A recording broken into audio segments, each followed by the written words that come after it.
The blood splattered across her scrubs in thick, dark streaks as the surgeon screamed accusations that would destroy her career. Security footage would later show the exact moment Dr. Vincent Hargrave pointed his trembling finger at the blonde nurse and shouted the words that should have ended everything. "She killed my patient!" But what those cameras also captured, what nobody in that Phoenix emergency room understood until federal agents stormed through the doors with automatic weapons, was that the quiet woman they'd been mocking for 6 months had just identified a military-grade poison that shouldn't exist outside classified government facilities. The patient's heart had stopped. The hospital's most arrogant surgeon was having a complete meltdown. And Rachel Morgan, the incompetent night shift nurse everyone treated like dirt, had approximately 90 seconds to prove she wasn't a murderer before armed guards dragged her away in handcuffs. Before we dive into what happened next, I want you to stay with me until the very end of this story. If you're watching, drop a comment with your city so I can see how far this story has traveled. Hit that like button, and let's get into this. 6 months earlier, Rachel Morgan had walked through the employee entrance of Crimson Ridge Medical Center carrying a worn leather bag and the kind of exhaustion that settles into your bones after years of carrying secrets you can't share. The hospital sat on the eastern edge of Phoenix, Arizona, a sprawling concrete structure that served both civilian trauma cases and overflow from the nearby Air Force Base. Nobody looked up when she entered. Nobody ever did. She clocked in at 10:47 p.m., 3 minutes before her shift officially started, and headed toward the nurses' station on the 3rd floor. The night supervisor barely glanced at her clipboard. "You're on rotations with Dr. Hargrave tonight," the woman said, not bothering to make eye contact. "Try not to screw anything up." Rachel nodded once and tied her dark blonde hair back. She'd heard worse. Dr. Vincent Hargrave was the kind of surgeon who believed his medical degree gave him permission to treat everyone below his rank like disposable equipment. He was 42, handsome in that polished television doctor way, and absolutely convinced that his talent in the operating room excused his personality everywhere else. The younger residents worshipped him. The older nurses tolerated him. Rachel simply stayed out of his way. "Oh, good. They sent me the Army reject again," Hargrave announced when Rachel entered the trauma bay 20 minutes later. He didn't look up from the patient chart he was reviewing. "Try to keep up tonight, Morgan. I don't have time to babysit." 2 residents standing nearby smirked. One of them, a kid fresh out of med school named Carter, had developed a habit of treating Rachel like she was intellectually challenged.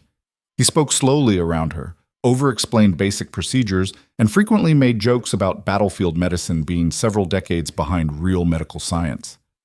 Rachel pulled on latex gloves and checked the supply cart without responding. She'd learned that arguing only made things worse. The night started like every other shift. Hargrave performed a routine appendectomy while making degrading comments about nurses who think they're doctors. He criticized Rachel's instrument placement, her timing, her posture, and the way she organized the surgical tray. When she gently corrected his dosage calculation on an anesthetic, catching an error that would have caused serious complications, he turned it into a 15-minute lecture about nurses overstepping their authority. "You are a combat medic, not a physician," he said, his voice dripping with condescension. "The fact that you slapped bandages on soldiers in some desert doesn't qualify you to question my medical decisions." Rachel met his eyes for exactly 2 seconds before looking away. "Understood, doctor." But her jaw was tight. What Vincent Hargrave didn't know, what nobody at Crimson Ridge Medical Center knew, was that Rachel Morgan had spent 4 years attached to a joint special operations task force operating in classified locations across 3 continents. She hadn't just slapped bandages on wounded soldiers. She'd performed emergency field surgery under active enemy fire. She'd developed trauma protocols that were now standard training for special operations medics. And she'd received commendations that were still buried in classified files she wasn't allowed to discuss. She'd also seen things that ensured she would never sleep properly again. Around 2:30 a.m., Hargrave dismissed her to handle discharge paperwork on the post-op patients while he grabbed coffee with some of the residents. Rachel walked down the empty corridor, her footsteps echoing off linoleum floors that smelled like disinfectant and exhaustion. She was filing charts when her phone buzzed with a message from hospital security. Incoming trauma. Multiple GSWs. Federal escort. Prep Bay 4. Rachel's hand stopped moving. GSWs meant gunshot wounds. Federal escort meant government involvement. That combination usually indicated either witness protection or active law enforcement personnel. She grabbed the emergency supply kit and headed toward the trauma bay, her mind already running through protocols. She reached Bay 4 at the same moment the ambulance bay doors exploded open. 3 black Chevy Suburbans screeched into the parking area with enough force to leave tire marks on the concrete. Armed federal agents in tactical gear jumped out first, establishing a perimeter with the kind of precision that made Rachel's training kick in automatically. Then, EMTs rushed through carrying a stretcher with a man who looked like he'd been through a war zone. Rachel's entire demeanor shifted the second she saw him. The patient was male, approximately 40 years old, with 2 visible gunshot wounds to the torso and 1 to the upper thigh. But Rachel wasn't looking at the bullet holes. She was staring at the victim's skin, which had taken on a grayish-blue tone that had nothing to do with blood loss. His breathing was irregular, labored, and accompanied by a wet rattling sound that suggested fluid buildup in the lungs. She'd seen that exact symptom pattern once before, in a classified briefing about chemical weapons. "Get him on the table now," Rachel said, her voice completely different from the quiet tone she used around Hargrave. Sharp, clear, absolutely certain. The EMTs transferred the patient while one of the federal agents stepped forward. He was older, maybe 50, with the weathered face of someone who'd spent decades in dangerous places. "He's a protected witness," the agent said. "Testimony scheduled for 72 hours from now. Somebody tried to eliminate him 3 hours ago in a safe house outside Scottsdale." Rachel was already cutting away the patient's shirt, examining the wound patterns. "Who treated him at the scene?" "Our tactical medic stabilized him in transport." "Was he conscious when you found him?" "Briefly. He said something about hospital staff before he passed out." Rachel's hands froze for half a second. Then she leaned closer, examining the patient's pupils. They were constricted to pinpoints, a classic sign of nerve agent exposure that had nothing to do with pain medication. Her mind raced through possibilities she didn't want to consider. "I need his full medical chart from intake," she said. "And I need it now." The agent hesitated. "We don't usually—" "Now!" Rachel's voice cut through the room like a blade. Something in her tone made the agent move. He pulled out his radio and started making calls while Rachel continued her examination. The gunshot wounds were serious but survivable. What worried her was the physiological response happening beneath the surface. Pupils constricted, excessive salivation, muscle tremors, respiratory distress. Those weren't gunshot symptoms. That was nerve agent exposure. And if this patient had been poisoned with a military-grade toxin, that meant someone with access to extremely classified materials had tried to kill a federal witness inside what should have been a secure location. She was still processing that nightmare scenario when Dr. Hargrave walked into the trauma bay. He stopped when he saw the federal agents. Then his eyes landed on Rachel, and his expression shifted into that familiar contempt. "What the hell do you think you're doing, Morgan?" Rachel didn't look up from the patient. "This man needs immediate treatment for possible nerve agent exposure." Hargrave laughed, actually laughed. "Oh, for Christ's sake, we're not in some Tom Clancy novel. He has gunshot wounds. We treat gunshot wounds. Now step aside and let actual doctors handle this." Rachel straightened slowly. "Dr. Hargrave, if you look at his symptoms—" "I don't care about your combat medic hunches," Hargrave snapped. "You're a nurse. You follow orders. You don't diagnose patients. And you certainly don't make up ridiculous conspiracy theories about nerve agents in a civilian hospital." The federal agent cleared his throat. "Maybe we should listen to—" "This is a medical facility, not a military operation," Hargrave interrupted. "I appreciate your concern, Agent, but I've been practicing trauma surgery for 15 years. I think I can handle 3 gunshot wounds without input from someone whose medical experience involves duct tape and morphine." Rachel's jaw clenched so hard her teeth hurt. Hargrave moved toward the patient, already calling out orders to prep for immediate surgery. Rachel watched him check vitals, examine wounds, and completely ignore every warning sign she'd just identified. When he ordered a standard anesthetic protocol, Rachel knew she was out of options. "That dosage will kill him," she said quietly. Hargrave spun around. "Excuse me? If he's been exposed to a cholinesterase inhibitor, that anesthetic will cause respiratory failure within minutes. You'll lose him on the table." The room went silent. Hargrave's face turned red. "You need to shut your mouth right now, Morgan. I don't know what kind of authority you think you have here. But let me make this perfectly clear. You're a goddamn nurse. You prep equipment. You hand me instruments. You do not, under any circumstances, question my medical judgment in front of federal agents and hospital staff. Rachel didn't move. I'm trying to save his life. No, you're trying to make yourself feel important, Hargrave shot back. And I'm done tolerating it. Get out of my trauma bay. You're suspended pending review. One of the residents actually gasped. Rachel looked at the patient on the table. His breathing was getting worse. His lips were turning blue. She had maybe 10 minutes before his respiratory system completely shut down, and Hargrave was about to pump him full of medication that would accelerate the process. The federal agent stepped forward. Dr. Hargrave, maybe we should... Agent, with all due respect, this is a medical decision, Hargrave said firmly. And in this hospital, I make those calls. Now please escort Nurse Morgan out of this bay so we can save your witness. 2 security guards appeared in the doorway. Rachel recognized both of them, Paul and Marcus, decent guys who'd always treated her professionally. They looked uncomfortable. Ma'am, Paul said quietly, we need you to come with us. Rachel stared at the patient for 5 more seconds. Then she looked directly at Dr. Hargrave. When he crashes, she said, her voice perfectly calm, you're going to need atropine and pralidoxime chloride. You won't have time to figure out why. Then she turned and walked out.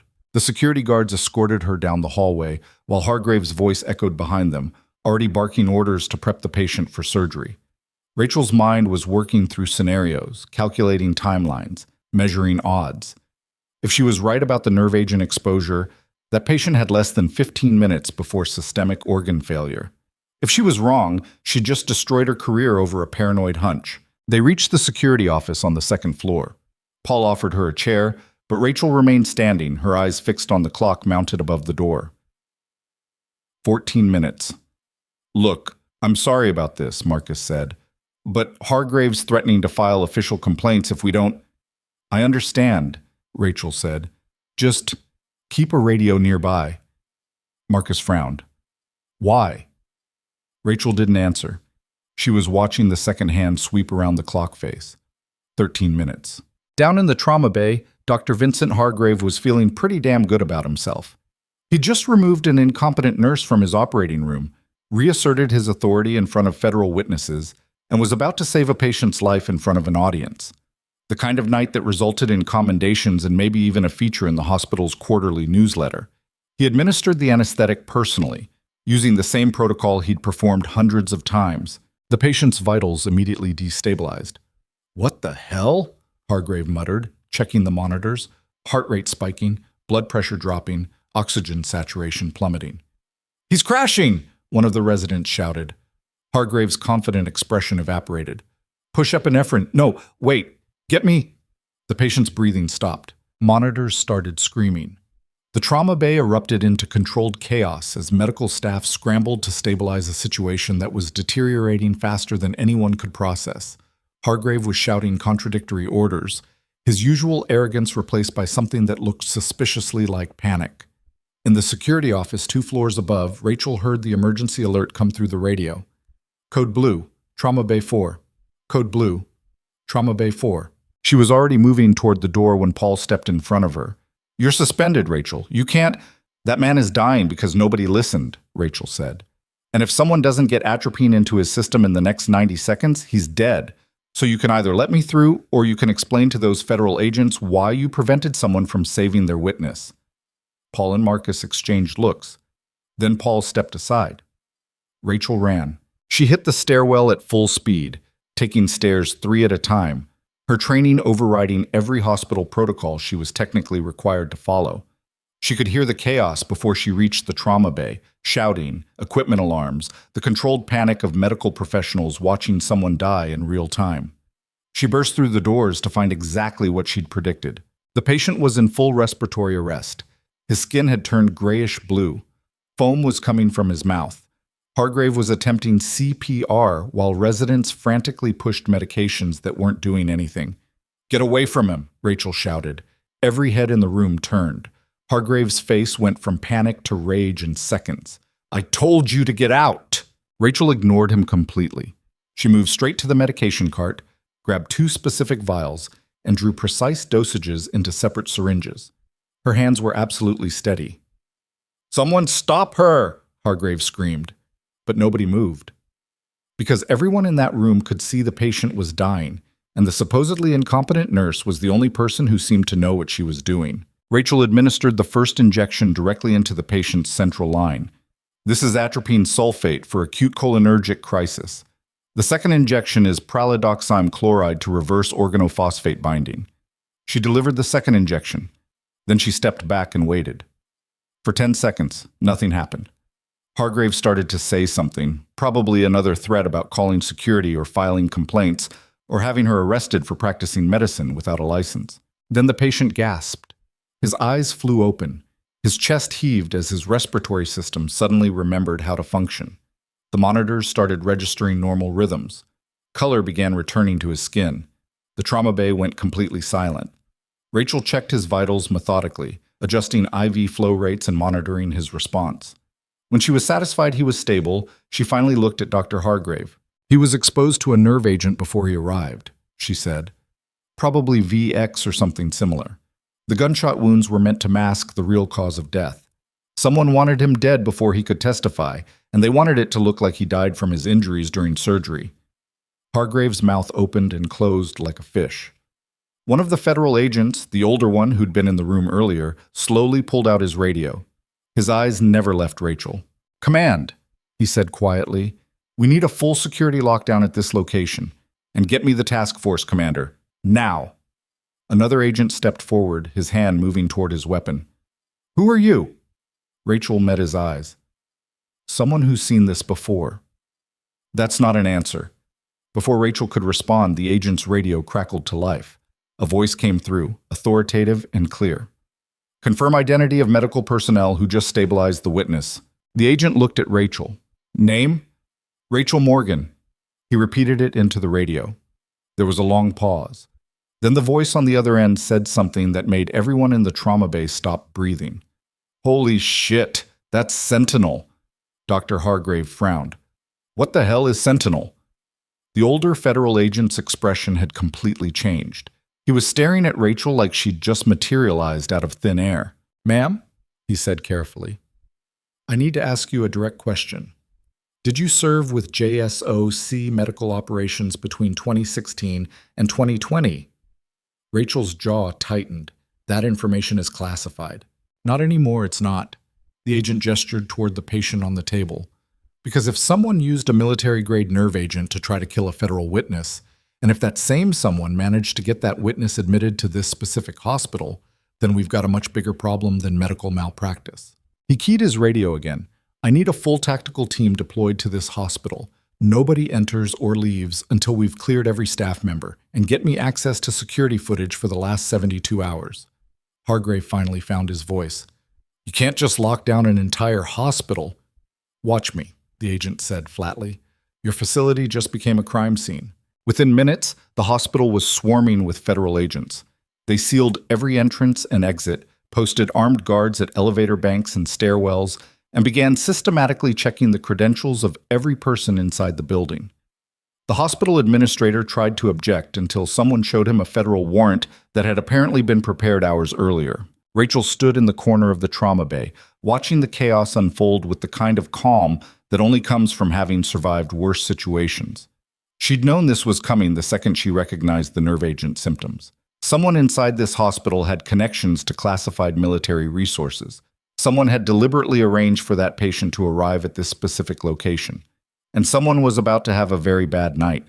Dr. Vincent Hargrave was standing near the nurse's station, his earlier arrogance completely gone, replaced by confusion and something that might have been the first stirrings of actual fear, because the quiet nurse he'd been mocking for 6 months had just saved a life using knowledge that shouldn't exist outside classified government programs. And now federal agents were looking at him like he might be part of a conspiracy to commit murder. The older agent approached Rachel again. Up close, she could see the military bearing in his posture, the way he moved with purpose and precision. "Captain Morgan," he said quietly, "I think we need to talk." Rachel's eyes narrowed. "I'm not a captain anymore. The records say otherwise." He held up a tablet displaying a file with so many redacted sections, it looked like someone had taken a marker to half the document. Joint Special Operations Command, Medical Operations Division, 3 combat deployments, 2 Silver Stars, 1 Bronze Star with Valor device. Multiple classified commendations I don't have clearance to read. Someone dropped something metal. The sound echoed through the trauma bay like a gunshot. Every person in that room was staring at Rachel. The agent continued. You disappeared from active service 4 years ago after an operation went sideways in North Africa. Official records say medical discharge. Unofficial records, he paused. Well, those are still classified. There's a reason for that, Rachel said. I'm sure there is. The agent's expression softened slightly. But right now, I don't care about your past. I care about how you identified a nerve agent that's only manufactured in 3 facilities worldwide, all of which are supposed to be secure. Rachel looked at the patient, who was now stable and sedated. I've seen that specific compound before. Where? Somewhere I can't talk about. The agent nodded slowly. Fair enough. But here's what I can tell you. That witness on the table was about to testify against a pharmaceutical trafficking operation that's been stealing military medical supplies and selling them on the black market. We're talking about everything from antibiotics to experimental drugs to, he glanced at the patient, chemical weapons components. Rachel's blood went cold. The agent kept talking. The operation is big. We're talking military contractors, hospital administrators, possibly even people inside the Defense Department. And now somebody just tried to kill our star witness using a nerve agent that shouldn't exist outside government labs. Which means your leak is inside a classified facility, Rachel said, or inside this hospital. The words hung in the air like a death sentence. Rachel turned slowly, looking at the trauma bay with new eyes. At the nurses who'd ignored her, the residents who'd mocked her, the administrators who'd treated her like she was invisible. One of them was a traitor. The agent's radio crackled again. Sir, you need to see this. Security footage from the patient's intake. They moved to a nearby computer terminal where another agent had pulled up hospital security feeds. Rachel watched as timestamp-marked footage showed the patient being brought in through the ambulance bay, processed through intake, and transferred to the trauma bay. Nothing unusual. Then the agent rewound to 30 minutes before the patient arrived. The footage showed Dr. Vincent Hargrave in the hospital pharmacy, accessing the secure medication storage. He pulled out several vials, checked them against a list on his phone, and then, in a move so quick it was almost missed, swapped 2 of the vials with identical containers from his pocket. The agent paused the footage. What medication was he replacing? Rachel asked. The agent zoomed in on the labels. Propofol, standard surgical anesthetic.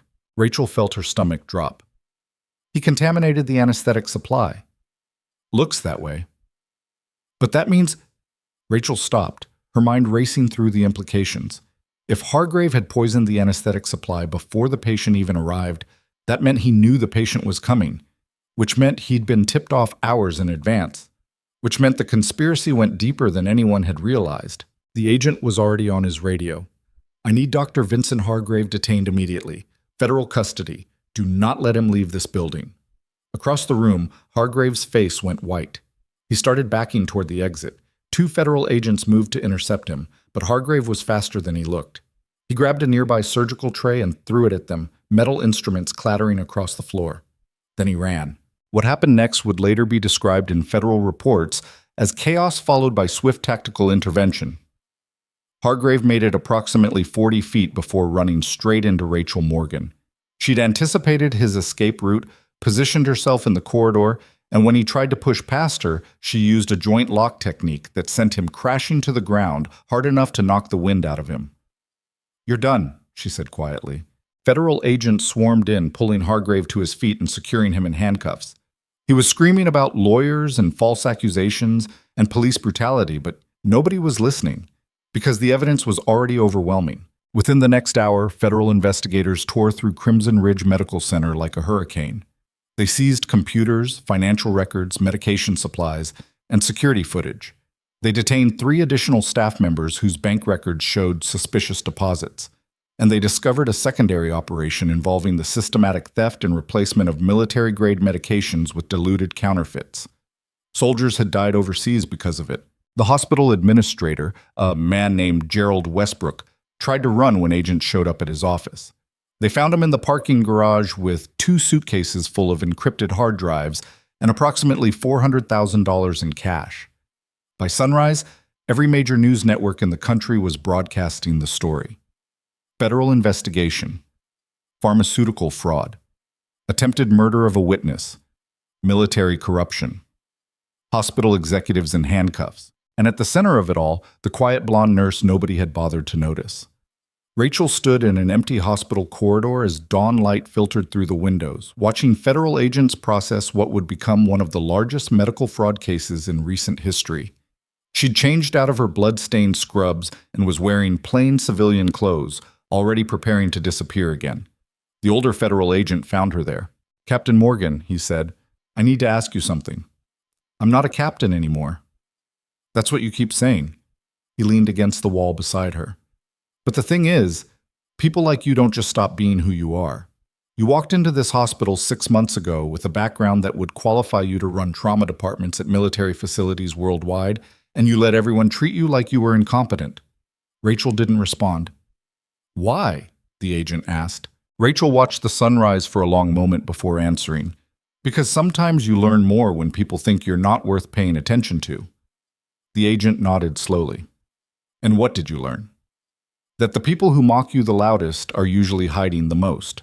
Down the hallway, Dr. Vincent Hargrave was being led away in handcuffs, still trying to maintain his dignity while federal agents read him his rights.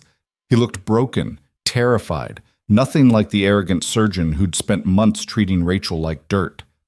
Their eyes met for just a second. Rachel didn't smile, didn't gloat, didn't say a word. She just watched him disappear around the corner, knowing that everything he'd built, his reputation, his career, his freedom, was gone forever. The agent's radio crackled one more time. "Sir, we just got confirmation from the Defense Department. The nerve agent was traced back to a batch reported stolen from a research facility in Maryland 3 months ago. Whoever's running this operation has access to some seriously classified infrastructure." Rachel closed her eyes briefly. This wasn't over. It was just beginning. The federal agent looked at her. "We're going to need your help with this investigation. Full cooperation, detailed testimony, possible undercover work if the conspiracy goes as deep as we think it does." "I'm a civilian now," Rachel said. "Yeah, I've heard that before." The agent pulled out a business card and handed it to her. "But civilians don't identify VX nerve agent exposure in less than 90 seconds. Civilians don't know exactly which antidotes to administer under pressure. And civilians definitely don't have classified combat medical training that's still being used to keep special operations teams alive in active war zones." Rachel took the card without looking at it. "Think about it," the agent said.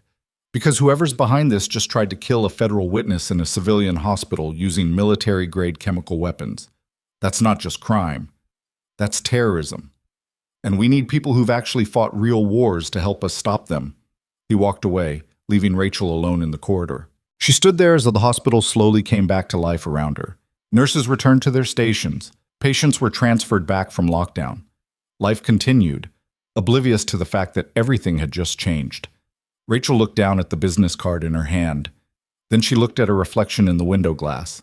Blonde hair pulled back, tired eyes, the kind of invisible presence that let her move through the world without drawing attention. The woman everyone thought was weak. The woman they'd underestimated. The woman who'd just brought down an entire criminal empire because she'd been willing to endure their contempt long enough to see what they were hiding. She slipped the business card into her pocket and walked toward the exit, already knowing she wouldn't use it. This wasn't her fight anymore. She'd done her part.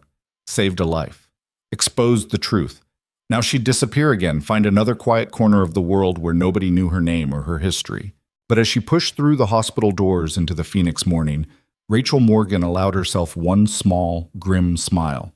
Because the people who'd mocked her would spend the rest of their lives knowing they'd been judged and found wanting by someone they'd dismissed as worthless.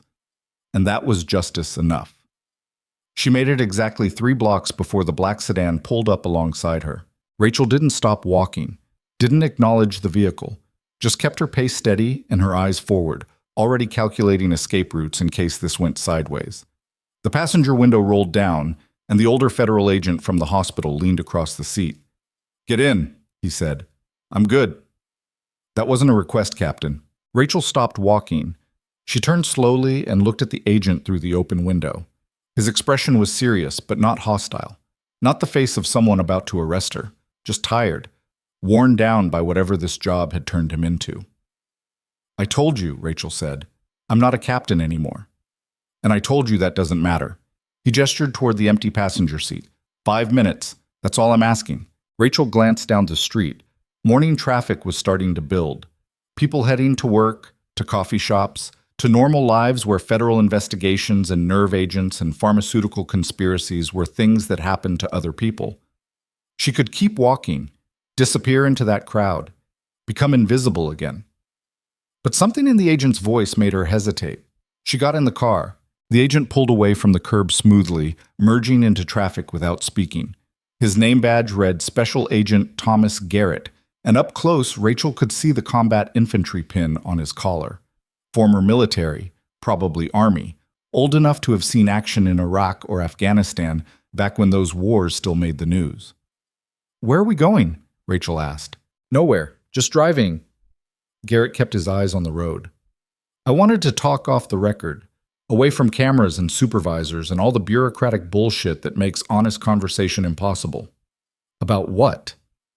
"About why someone with your background is working night shifts at a civilian hospital instead of training combat medics at Fort Bragg." Rachel's jaw tightened. "My service record is classified." "Parts of it are," Garrett agreed. "But I've been doing this job long enough to recognize when someone's running from something. And you, Captain Morgan, are running hard." They drove in silence for several blocks. Garrett turned onto a side street that led toward the industrial district east of downtown Phoenix, where abandoned warehouses cast long shadows across empty parking lots. He pulled into one of those lots and killed the engine. 4 years ago, Garrett said quietly, a JSOC medical team was providing support for a counterterrorism operation in Libya. The mission went bad. 3 operators killed, 2 more wounded, and the entire medical team was ambushed during extraction. Official reports say the team fought their way out under heavy fire. Classified reports say one person, a combat medic with the call sign Sentinel, kept 2 critically wounded soldiers alive for 6 hours while waiting for rescue. Rachel stared straight ahead. "That's not my story to tell." "No, but it's your story to live with." Garrett shifted in his seat to face her. "Those 2 soldiers survived because of you. They've got kids now, families, normal lives. But you? You disappeared. Medical discharge. No forwarding address. No contact with your old unit. Just gone." "I did my job." "Yeah, and it nearly killed you." Garrett's voice softened. "PTSD doesn't care about medals or commendations. It doesn't care that you saved lives. It just takes what it wants and leaves you trying to figure out how to function afterward." Rachel's hands were clenched in her lap. She forced them to relax. "What's your point, Agent Garrett?" "My point is that what happened at that hospital tonight wasn't random." Garrett pulled out a tablet and opened a file. "The patient you saved, his name is Marcus Webb, former Defense Department contractor who got recruited into a pharmaceutical trafficking operation 3 years ago. He helped steal military medical supplies and replace them with counterfeit drugs. Antibiotics, pain medication, blood thinners, everything soldiers need to survive combat injuries." Rachel felt something cold settle in her chest. Garrett continued. "Webb got greedy, started skimming money. The organization found out and decided to eliminate him. But Webb was smart. He copied files, recorded conversations, gathered evidence.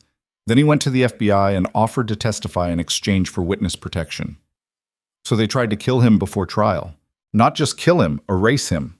Garrett swiped to another screen showing chemical analysis reports. "That nerve agent? It's VX variant manufactured exclusively for the Defense Intelligence Agency. There are maybe 12 people in the entire country with legal access to it, and now it's being used to assassinate witnesses in civilian hospitals." Rachel absorbed that information like a body blow. "You think someone inside DIA is running this operation?" "I think someone with very high clearance is protecting a multi-million-dollar criminal enterprise, and I think they're willing to use military-grade chemical weapons on American soil to keep that money flowing." The implications were staggering. This wasn't just pharmaceutical fraud. This was domestic terrorism with government resources. Garrett closed the tablet. "Here's what I need you to understand, Captain. This investigation just became a national security priority. We're talking Joint Task Force, FBI, DHS, possibly even DOJ involvement, and every single one of those agencies is going to want to interview you. I already gave my statement. Your statement about tonight, sure, but they're going to want everything else, too. Your service record, your classified deployments, every operation where you might have encountered similar tactics or chemical agents. Garrett met her eyes. They're going to dig into your past whether you cooperate or not. The only question is whether you help control that narrative. Rachel looked out the window at the empty warehouses, rust and decay and forgotten industry, places where things got built and then abandoned when they stopped being useful. I can't talk about classified operations, she said. I'm not asking you to. Garrett leaned back. But I'm asking you to stick around Phoenix for a few more days. Help us understand what we're dealing with. Marcus Webb is alive because of you, but he's still in danger. The people behind this aren't going to stop just because their first attempt failed. You've got federal protection on him now.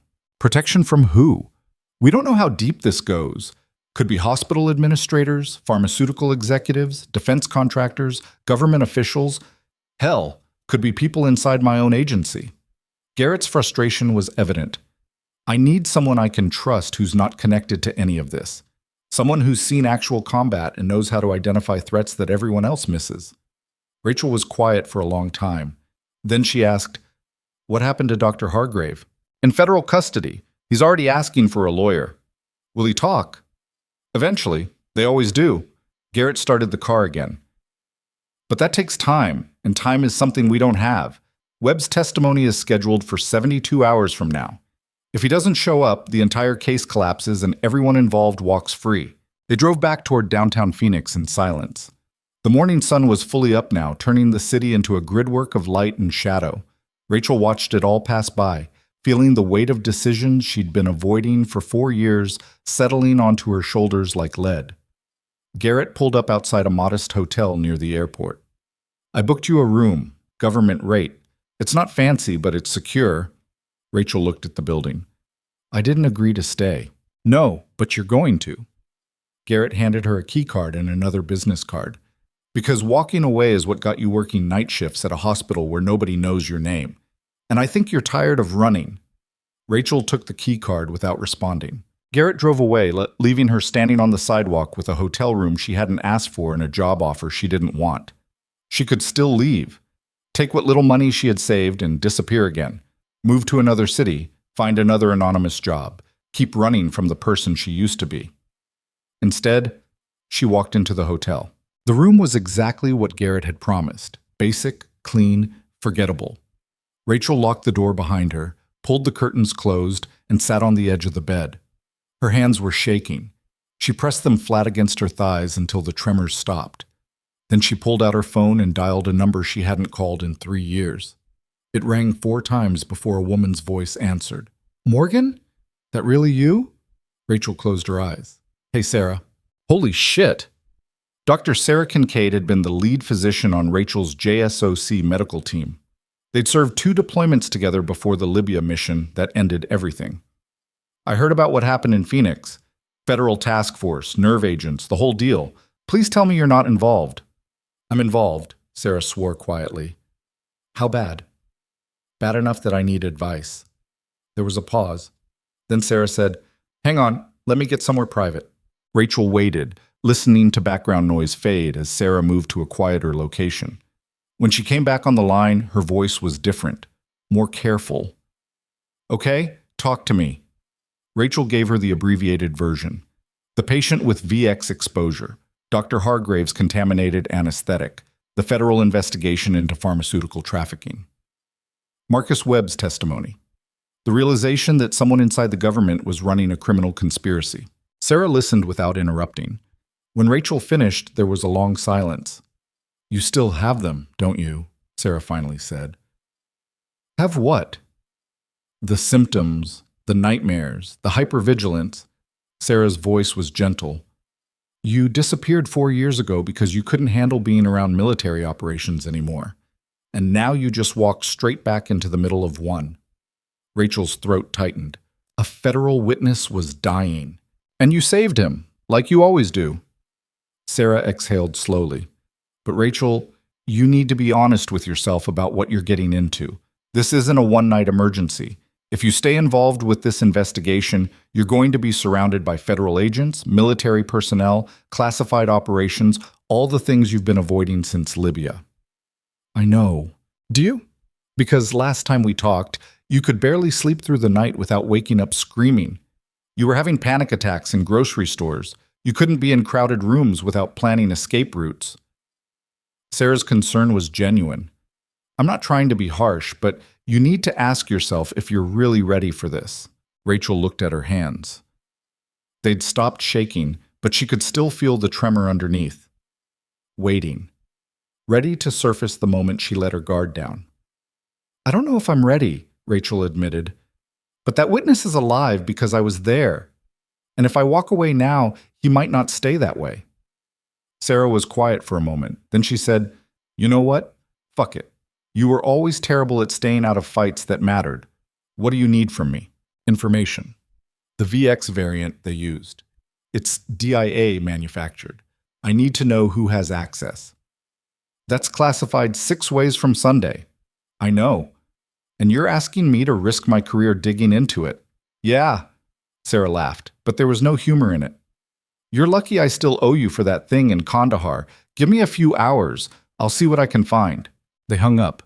Rachel sat alone in the hotel room, feeling the weight of old connections pulling her back into a world she'd tried to leave behind. She wanted to sleep, but her mind was racing through scenarios, calculating threats, analyzing patterns the way her training had taught her. Instead, she pulled out her laptop and started researching. Dr. Vincent Hargrave had been a respected trauma surgeon for 15 years, medical degree from Johns Hopkins, residency at Massachusetts General, published papers on advanced surgical techniques, no criminal record, no obvious connections to pharmaceutical companies or defense contractors. But money always left a trail. Rachel dug deeper, pulling up property records, tax filings, credit reports, all the publicly available information that painted a picture of someone's financial life. What she found was interesting. 3 years ago, Hargrave had taken out a second mortgage on his house. 6 months later, he'd paid it off. 2 years ago, he'd purchased a vacation property in Sedona. Last year, he'd bought a new Mercedes. All legal. All normal for a successful surgeon. Except Crimson Ridge Medical Center didn't pay its doctors enough to afford that lifestyle. Not even close. Rachel pulled up hospital salary records, also public information, thanks to government transparency laws. Hargrave made good money, but not Mercedes and vacation home money, not unless he had another income source. Her phone buzzed.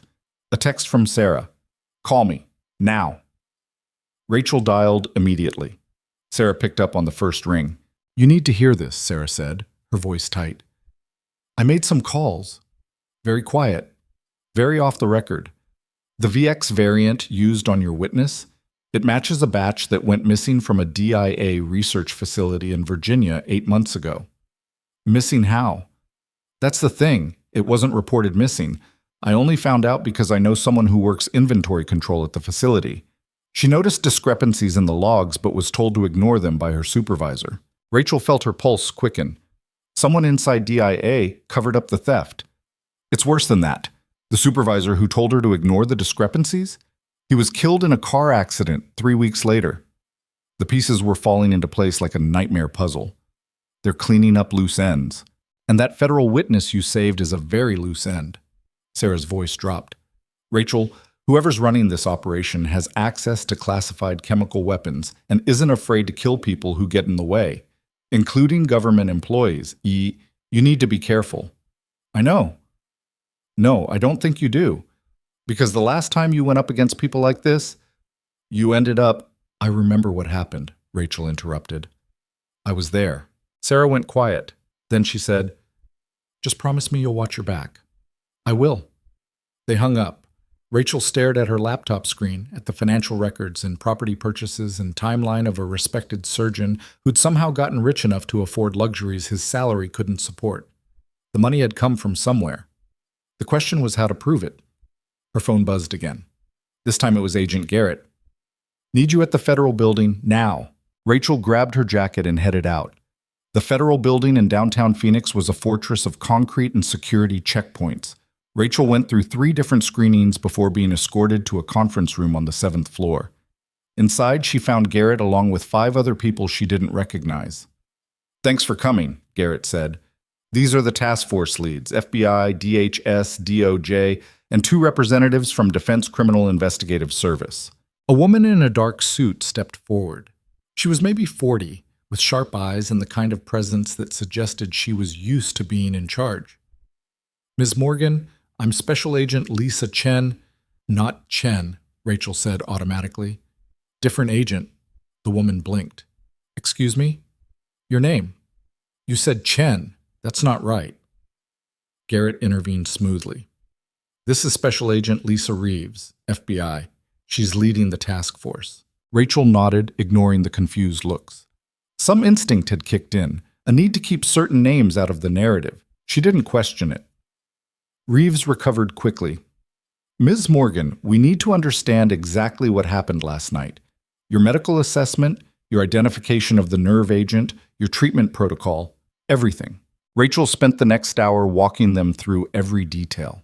The patient's symptoms, the constricted pupils and respiratory distress, the way Dr. Hargrave had dismissed her concerns, her recognition of organophosphate poisoning, the specific antidotes she'd administered. When she finished, one of the DOJ representatives leaned forward. "You identified VX exposure in less than 2 minutes. That kind of recognition requires either extensive training or direct experience. Which was it?" Rachel met his eyes. "Both." "Can you elaborate?" "No." The room went silent. Reeves exchanged glances with Garrett. "Ms. Morgan, we understand you have classified clearances, but this investigation requires—" "I can't discuss my previous deployments," Rachel said firmly. "That's non-negotiable. What I can tell you is that I've seen similar compounds before. I know how to treat them, and I'm willing to help protect Marcus Webb until he testifies. But I'm not going to compromise national security by discussing classified operations in a room full of people who may not have the appropriate clearances."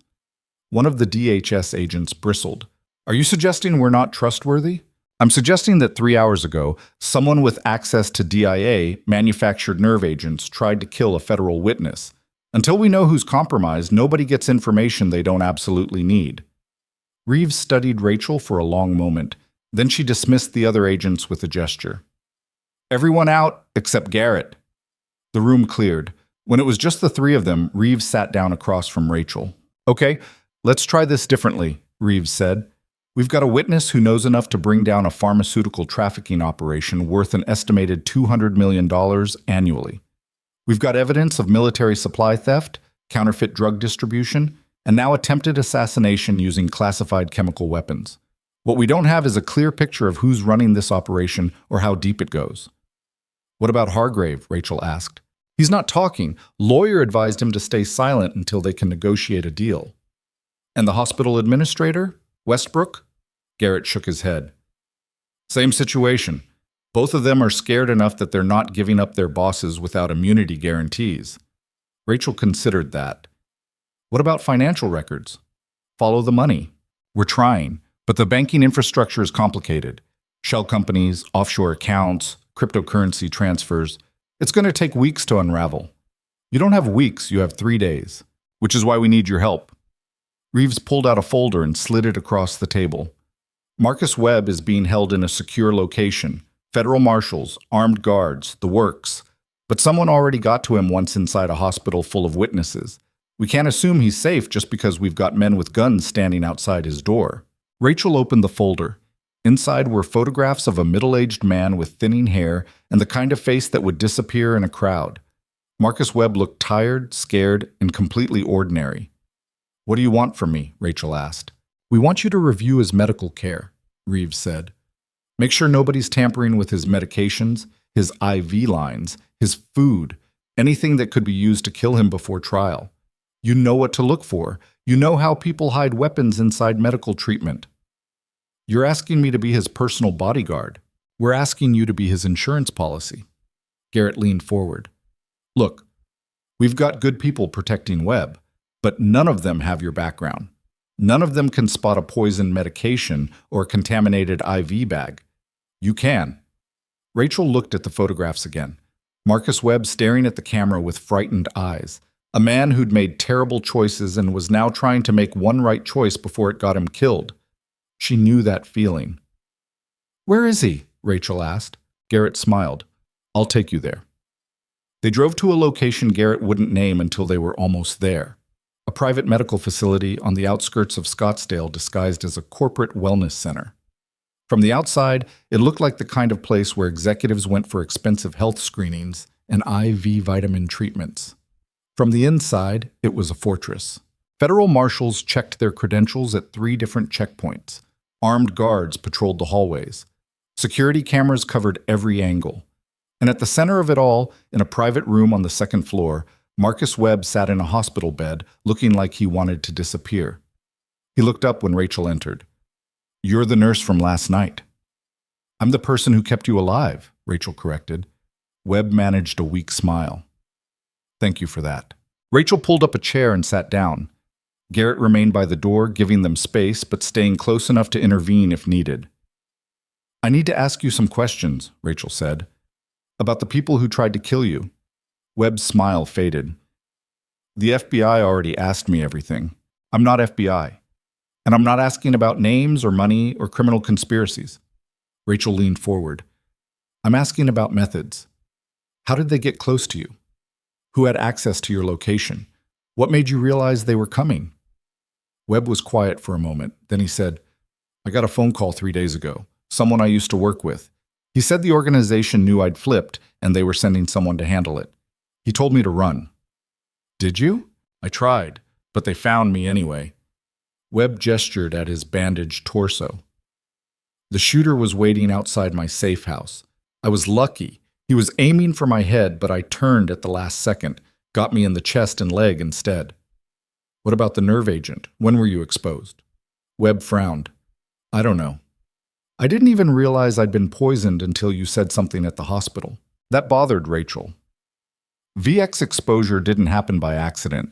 Someone had deliberately contaminated Webb, probably during his initial treatment by the tactical medic, which meant the conspiracy included people inside federal law enforcement.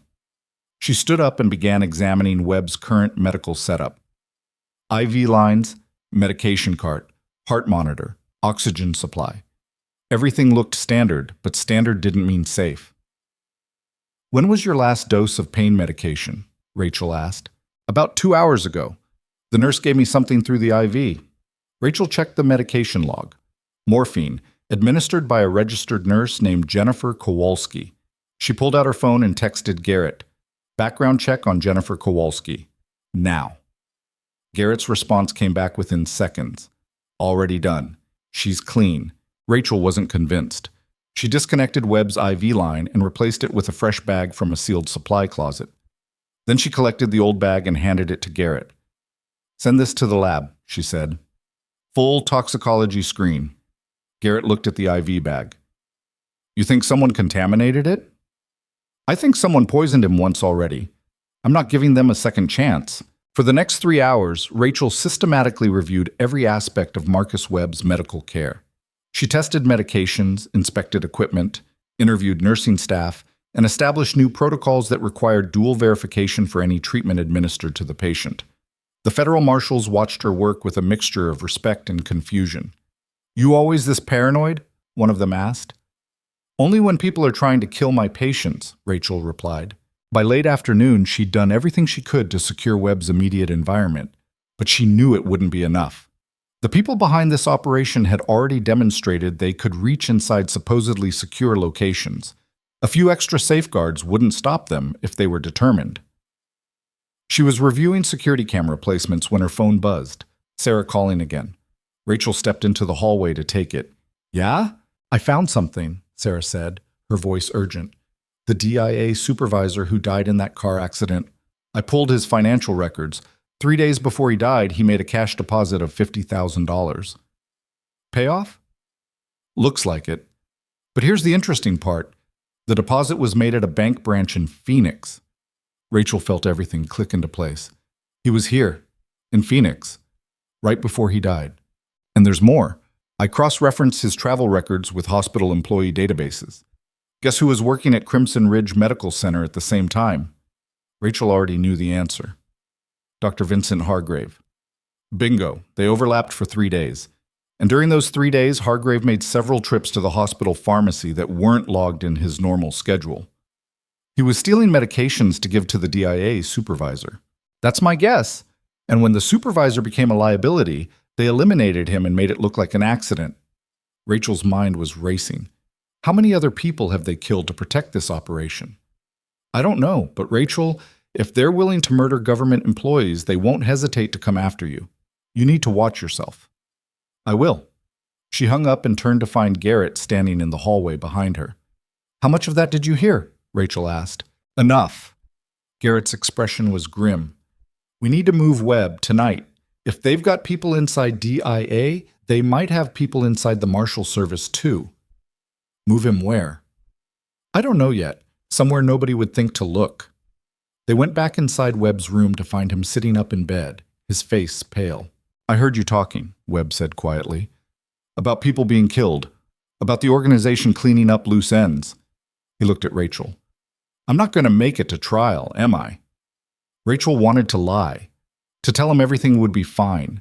That federal protection was foolproof. That justice would prevail. But she'd spent 4 years learning to live with hard truths, and she wasn't about to start lying now. I don't know, she said honestly, but I'm going to do everything I can to get you there alive. Webb nodded slowly. Then he reached under his pillow and pulled out a small USB drive. If something happens to me, he said, you need to make sure this gets to the prosecutors. It's everything. Names, dates, bank accounts, chemical formulas, shipping manifests, everything they need to bring these people down. Rachel took the drive. Nothing's going to happen to you. You don't know that. No, but I'm... The lights went out. Every light in the facility died simultaneously, plunging the building into complete darkness. Emergency generators should have kicked in within seconds. They didn't. Rachel's training took over instantly. She grabbed Marcus Webb by the arm and pulled him out of bed just as the sound of gunfire erupted from somewhere downstairs. Move, she shouted at Garrett. But Garrett was already moving, his weapon drawn, positioning himself between them and the door. More gunfire. Closer now.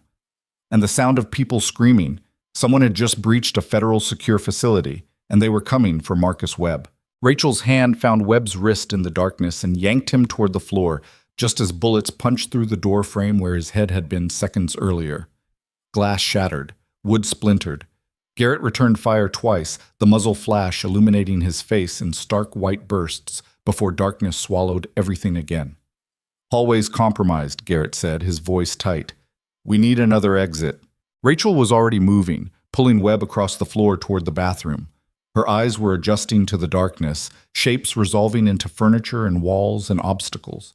She could hear boots on stairs, radio chatter, the methodical sweep of professionals clearing a building floor by floor. Window, she said. We're on the second floor. Cool. I know where we are.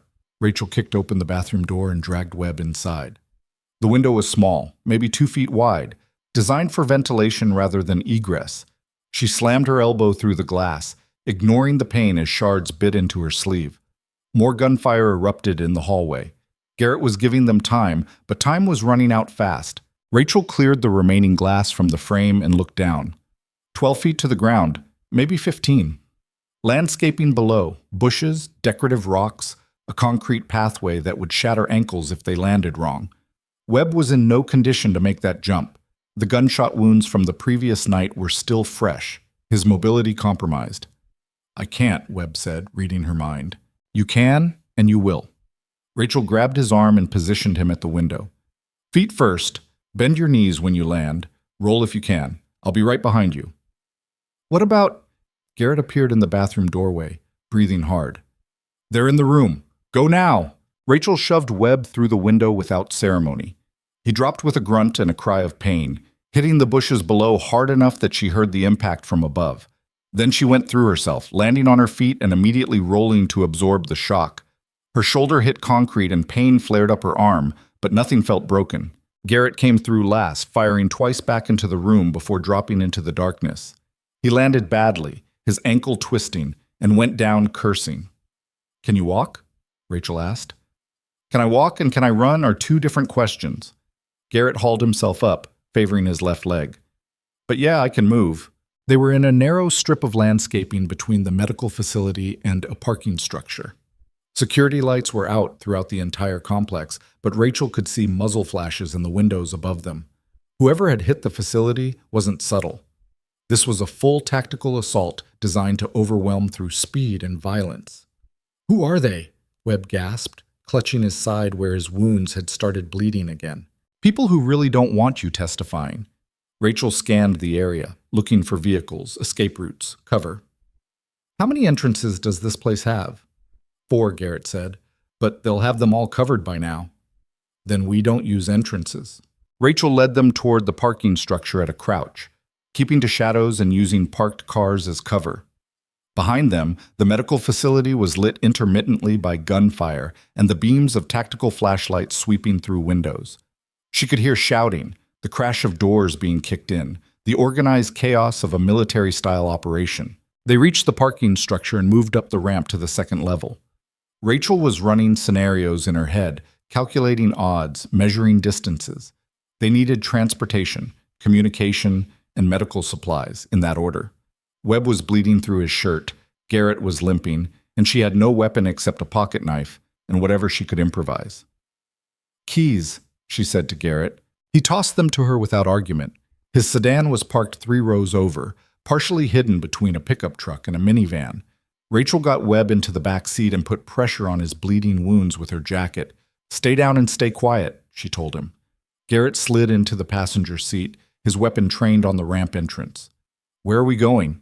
"Somewhere they won't think to look." Rachel started the engine and killed the headlights, navigating through the parking structure using only ambient light. Who knew about this location? Federal marshals, FBI, DOJ, maybe a dozen people total. So either someone talked or someone inside those agencies is compromised. That's a real comforting thought. Rachel pulled out of the parking structure on the opposite side from the medical facility, keeping her speed low and steady. Nothing about their exit looked panicked or urgent, just another car leaving a wellness center after business hours. She waited until they were 3 blocks away before turning on the headlights. Her phone buzzed. Sarah calling for the 3rd time that night. Rachel answered on speaker. "Yeah. Where are you?" Sarah's voice was urgent. "I'm watching news feeds. There's a shooting at a medical facility in Scottsdale. Federal facility. Multiple casualties. Please tell me I'm not there anymore." "Jesus Christ, Rachel. I need a safe location, somewhere off the grid. No government facilities, no hospitals, nothing that shows up in federal databases." Sarah was quiet for 3 seconds. Then she said, "I've got a place. Rental property I inherited from my uncle. East Mesa, residential neighborhood, hasn't been occupied in 6 months. Nobody knows about it except family. Send me the address. Rachel, if you bring federal witnesses to my property, then you can deny all knowledge and blame it on me." Rachel checked the rearview mirror. No pursuit yet, but that wouldn't last. "I need this, Sarah." Another pause. Then the address came through via text message. "Thank you," Rachel said. "Don't thank me, just don't get killed." Sarah hung up. Rachel drove east, away from Scottsdale's corporate corridors and into the sprawling residential neighborhoods of Mesa. The houses here were modest, working class, the kind of area where people minded their own business and didn't ask too many questions about the car parked in their neighbor's driveway. Sarah's rental was a single-story ranch house with a dead lawn and faded paint. Rachel pulled into the driveway, killed the engine, and immediately went to check on Webb. He was conscious, but barely, his breathing shallow and rapid. The bleeding had slowed but not stopped. "We need medical supplies," Rachel said to Garrett. "Bandages, antiseptic, pain medication, everything you'd find in a trauma kit. I'll make calls."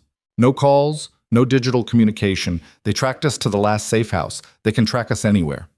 Rachel helped Webb out of the car and toward the front door.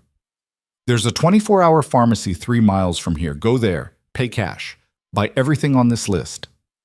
She rattled off supplies from memory while Garrett typed them into his phone. When she finished, he looked at the list and then at her. "This is military-grade trauma care," he said. "That's because we're dealing with military-grade threats." Rachel found the spare key where Sarah had said it would be, under a fake rock by the front steps, and unlocked the door. We've got maybe 2 hours before they expand their search grid to include this area. I need those supplies before then." Garrett nodded and headed back to the car. Rachel got Webb inside and locked the door behind them. The house was dusty and stale-smelling, furniture covered with sheets like ghosts waiting to be disturbed. Rachel cleared the couch in the living room and laid Webb down carefully. His skin was pale, clammy with shock and blood loss. "Am I dying?" he asked quietly. "Not if I can help it." Rachel cut away his shirt to examine the wounds. The bullet holes from the previous night had been professionally sutured, but the rough exit through the window and subsequent run had torn several stitches. Fresh blood seeped through the gaps. She worked quickly, using clean sheets from the linen closet to create makeshift bandages and applying direct pressure to slow the bleeding. Webb hissed in pain but didn't complain. His eyes were focused on the ceiling, probably running through every bad decision that had led him to this moment. "How did you know?" he asked after a while. "Know what?" "About the poison. At the hospital. How did you recognize it so fast?" Rachel kept pressure on the wound. "I've seen it before. In the military? In places I can't talk about." Webb managed a weak laugh. "Classified? Something like that." "Must be hard," Webb said. "Carrying around all those secrets, never being able to tell people what you've really done." Rachel didn't answer. She was checking his pulse, monitoring his breathing, calculating how much blood he could afford to lose before it became critical. "I used to think I was smart," Webb continued, his voice drifting. "Working with the organization. Making all that money. Nobody would ever find out, you know. I was careful. Always careful. What changed? They killed a kid." Webb's eyes closed. Soldier, maybe 19 years old, deployed to Afghanistan, got shot in a firefight and needed antibiotics. But the antibiotics we sent over were counterfeit, diluted, useless. Kid died from an infection that should have been treatable. Rachel's hand stilled for just a moment. "That's when I knew I had to stop it," Webb said. "When I realized we weren't just stealing money, we were killing people." "So you went to the FBI." "So I tried to fix the one thing I could fix before it was too late." Webb opened his eyes and looked at her. "Does that make me a good person, or just a coward trying to feel better about himself?" "I don't know," Rachel said honestly, "but you're trying. That counts for something." They sat in silence while Rachel continued her field treatment. Outside, the neighborhood was quiet, occasional car passing, dog barking in the distance, the normal sounds of suburban life completely disconnected from the violence they'd just escaped. Garrett returned 40 minutes later with 2 bags full of medical supplies. He'd followed her list exactly, adding a few extras that showed he'd done this kind of work before. "Any problems?" Rachel asked. "Pharmacist gave me a weird look when I bought the sutures, but I told her it was for my hunting dog." Garrett set the bags on the coffee table. "How's our witness?" "Stable, for now." Rachel opened the first bag and began laying out supplies in the order she'd need them. "But he's lost blood and he's running on adrenaline and fear. We need to keep him calm and hydrated." She worked for the next hour, properly cleaning and resuturing Webb's wounds, administering antibiotics from the pharmacy stash, setting up a makeshift IV using supplies Garrett had improvised. It wasn't proper medical care, she needed a real hospital for that, but it would keep Webb alive until they figured out their next move. When she finally sat back, her hands were stained with blood, and her back was screaming from being hunched over. Garrett handed her a bottle of water, and she drank half of it in one go. "What now?" Garrett asked. "Now we figure out who's trying to kill him." "We know who. The pharmaceutical trafficking organization." "No, we know what. We don't know who." Rachel pulled out the USB drive Webb had given her earlier. "But maybe this does." She found an old laptop in Sarah's spare bedroom and booted it up. The USB drive contained exactly what Webb had promised, hundreds of files documenting the entire criminal operation. Bank records, shipping manifests, communications, personnel lists, chemical formulas, everything you'd need to dismantle a multi-million-dollar conspiracy. Rachel started reading. The operation had started small. A few hospital administrators skimming money by ordering excess supplies and selling the surplus on the black market. Standard fraud, the kind that happens in medical facilities across the country. But then someone had gotten ambitious. They'd started replacing the military medical supplies with counterfeit versions, keeping the real drugs to sell at massive markups to private buyers. The counterfeit drugs were manufactured overseas, shipped through a network of shell companies, and distributed to military bases through legitimate defense contractors. Nobody questioned the shipments because they came through approved channels with proper documentation. Nobody tested the medications because they trusted the supply chain. And soldiers died because of it. Rachel felt sick reading the casualty reports Webb had compiled. 12 confirmed deaths from ineffective medications. Dozens more injuries that had been worse than they should have been. All preventable. All caused by people who'd prioritize profit over human life. But it was the personnel list that made her stop reading. Dr. Vincent Hargrave was on the list, along with Gerald Westbrook, the hospital administrator.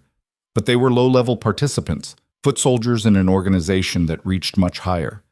Rachel scrolled through names, seeing titles that made her blood run cold. Defense contractors, pharmaceutical executives, hospital board members. And buried in the middle of the list, a name that made everything make terrible sense. Colonel Marcus Dietrich, Defense Intelligence Agency Chemical Weapons Oversight. "Oh no," Rachel said quietly. Garrett looked over her shoulder. "What?" "The DIA supervisor who died in the car accident. The one who was paid $50,000 before someone killed him." Rachel pointed at the screen. "He wasn't working alone. He reported to this man, Colonel Dietrich, who has direct access to every classified chemical weapons facility in the United States." Garrett leaned closer, reading the file. "If Dietrich is running this operation, then he can access VX nerve agents, cover up the theft, and eliminate anyone who threatens to expose him." Rachel scrolled through more files. Webb didn't just steal evidence of pharmaceutical fraud. He stole evidence that a senior DIA officer is running a domestic terrorism operation using military resources. Jesus Christ. It's worse than that. Rachel found another file, this one containing communications between Dietrich and unknown recipients. "He's planning something. Look at these shipment schedules. 3 large deliveries in the next 72 hours. Destinations marked as classified." Garrett studied the screen. "What's he shipping?" "I don't know, but whatever it is, he needs Webb dead before the trial exposes the operation." Rachel closed the laptop. "We need to get this information to someone we can trust." "Who?" "We don't know how many people Dietrich has compromised." Rachel thought about that. Agent Reeves had seemed legitimate, but so had the federal marshals who were supposed to protect Webb. Garrett seemed trustworthy, but he was one man in a system that was clearly corrupted at multiple levels. "There's one person," Rachel said slowly. "Someone outside the normal chain of command. Someone who's spent her career investigating military corruption." "Who?" "Senator Patricia Caldwell. She chairs the Armed Services Oversight Committee. If anyone has the authority and the willingness to take down a DIA colonel, it's her." Garrett looked skeptical. "How do you plan to reach a United States senator?" "Same way everyone else does. I'll call her office." "Her staff will screen you out in 10 seconds. Not if I use the right keywords." Rachel pulled out her phone. "Every senator has protocols for handling classified information from military personnel. If I indicate I'm reporting potential war crimes, they're legally required to escalate it to her directly." She found the Washington, D.C. number for Senator Caldwell's office and dialed. It rang 4 times before someone picked up. "Senator Caldwell's office, how may I help you?" "I need to report potential violations of the Uniform Code of Military Justice and the Chemical Weapons Convention by a senior military officer," Rachel said clearly. "This concerns ongoing criminal activity that poses an imminent threat to national security. I require immediate contact with the senator." There was a pause. Then the voice became more professional. "Please hold." The line went silent for 30 seconds. Then a different voice came on, older, female, authoritative. "This is Senator Caldwell. Who am I speaking with?" Rachel felt relief flood through her. "Senator, my name is Rachel Morgan. I'm a former JSOC combat medic, and I'm currently protecting a federal witness who has evidence of a pharmaceutical trafficking operation being run by Colonel Marcus Dietrich of the Defense Intelligence Agency." Another pause. Then Caldwell said, "Former Captain Morgan, I know who you are. Your service record crossed my desk 2 years ago during an oversight review of Special Operations medical protocols." Rachel blinked. "You know about my deployments?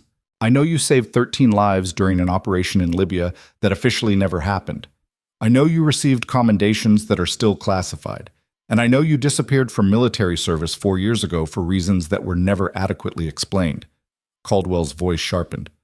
What evidence do you have regarding Colonel Dietrich? Rachel gave her the abbreviated version, the USB drive, the personnel lists, the chemical weapons theft, the attempted assassination of Marcus Webb, the attack on the federal facility in Scottsdale. When she finished, Caldwell was quiet for a long moment. Captain Morgan, if what you're telling me is accurate, we're looking at one of the largest military corruption cases in decades. But I need that evidence before I can act. Where are you? Rachel hesitated. I can't tell you that over an unsecured line. Smart, but it creates a problem. I can't protect you if I don't know where you are. I don't need protection. I need you to convene an emergency session of your committee and issue a warrant for Colonel Dietrich's arrest before he can destroy evidence or disappear. That requires more than one witness and a USB drive. Then get more witnesses. Pull the financial records. Subpoena the hospital administrators who were arrested in Phoenix. Build your case. But do it fast because Dietrich knows Webb is still alive and he's not going to stop until that changes. Caldwell exhaled slowly. All right, I'll make the calls. But Captain Morgan, you need to understand something. If Dietrich is as connected as you say, he'll have people everywhere. Federal agencies, local police, private contractors. You can't trust anyone until this is over. I know. Do you? Because the moment I start making calls, people are going to notice. And when they notice, they're going to start looking for you. Caldwell's voice softened slightly. I can offer you protective custody.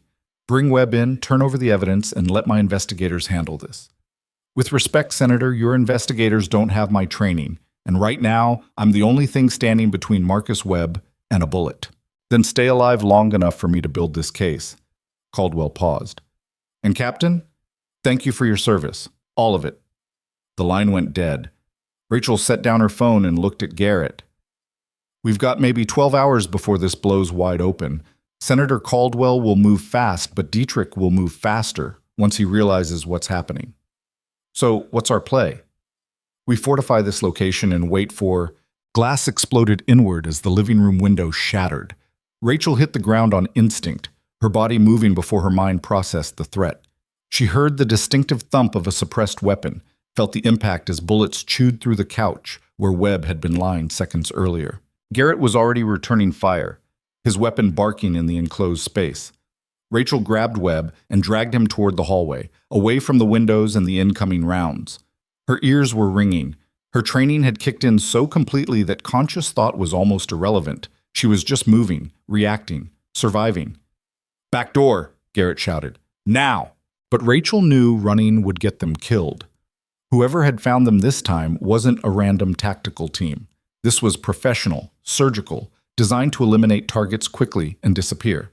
Running would just expose them in the open. Basement, she said instead. There's no basement. Oh, Rachel had already spotted the door. She kicked it open to reveal stairs descending into darkness. She pushed Webb down first, then followed, with Garrett covering their retreat and firing twice more before slamming the door shut behind them. The basement was unfinished. Concrete floor, exposed beams, boxes of storage junk piled in corners. One small window near the ceiling, currently showing nothing but darkness and the distant flash of muzzle fire from above. We're trapped, Webb said, his voice tight with pain and fear. We're contained, Rachel corrected. Different thing. She moved through the basement quickly, assessing options. The window was too small for an adult to fit through. The stairs were the only entrance and exit, no secondary doors, no convenient tunnels, no miraculous escape routes. Just 3 people in a concrete box while someone upstairs tried to kill them. Garrett was checking his ammunition. I've got maybe 20 rounds left. Then make them count. Rachel found a metal toolbox and started pulling out anything that could be used as a weapon. Hammer, screwdrivers, a wrench heavy enough to crack bone. Not much, but better than nothing. Above them, footsteps. Methodical. Searching room by room. Webb was sitting against the wall, his face pale in the dim light coming from Garrett's phone. I'm sorry, he said quietly. I should have run faster. I should have... You did fine, Rachel interrupted. Now stay quiet and stay down. The footsteps reached the basement door. Rachel positioned herself at the bottom of the stairs, hammer in one hand, screwdriver in the other. Garrett was 3 feet to her left, his weapon trained on the door. Webb was behind them both, unarmed and terrified. The door opened slowly. A flashlight beam cut through the darkness, sweeping the basement in a professional pattern. Rachel stayed perfectly still, watching the light move, waiting for the moment when whoever was holding that flashlight committed to descending the stairs. 1 second, 2 seconds, 3. Then a voice from above, male and calm. "Captain Morgan, we know you're down there. Come up, and this can end without anyone else getting hurt." Rachel didn't respond. "We're not here for you," the voice continued. "We're here for Marcus Webb. Hand him over and you walk away. You've got 10 seconds to decide." Garrett glanced at Rachel. She shook her head once. No negotiation, no surrender. 5 seconds, Captain. Rachel tightened her grip on the hammer. "Time's up." The flashlight beam died. Darkness returned. And then Rachel heard something that made her blood freeze. The distinctive metallic sound of a gas canister hitting concrete. "Move!" she screamed. But there was nowhere to move to. The canister hissed as chemical vapor began flooding the basement, and Rachel realized with terrible clarity that they'd just run out of options. Rachel ripped off her shirt in one motion and plunged it into the standing water that had pooled near the basement's ancient water heater. The fabric came up soaked, and she pressed it against Webb's face just as the chemical vapor reached them. Garrett understood immediately and followed suit, using his jacket to cover his own nose and mouth, while Rachel shielded Webb with her body. The gas was tear agent, not nerve toxin. Her training recognized it instantly from the burning sensation in her eyes and the involuntary coughing that racked her chest.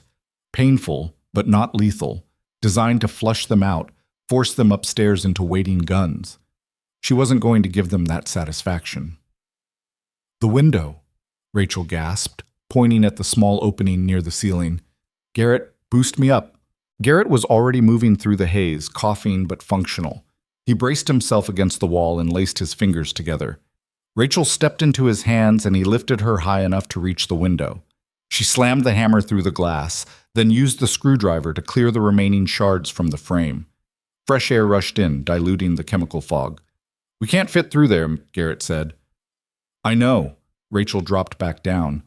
"But they don't know that yet." She grabbed the metal toolbox and hurled it through the window opening, letting it crash onto the ground outside with enough noise to suggest someone had just made an escape attempt.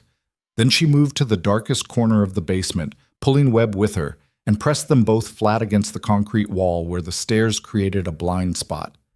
Garrett caught on and took position on the opposite side. Above them, the footsteps shifted, moving fast now, relocating to cover the exterior.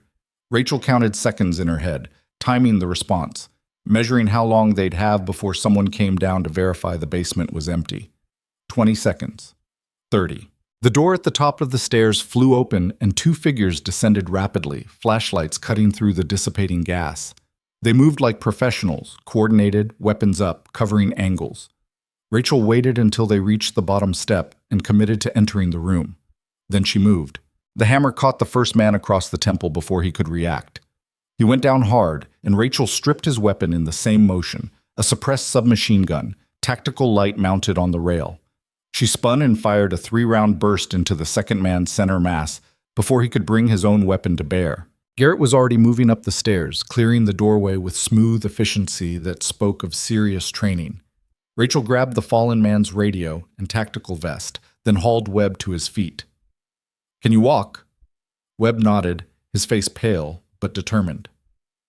They made it upstairs to find Garrett standing over two more bodies in the living room. The house was silent now except for the distant wail of sirens.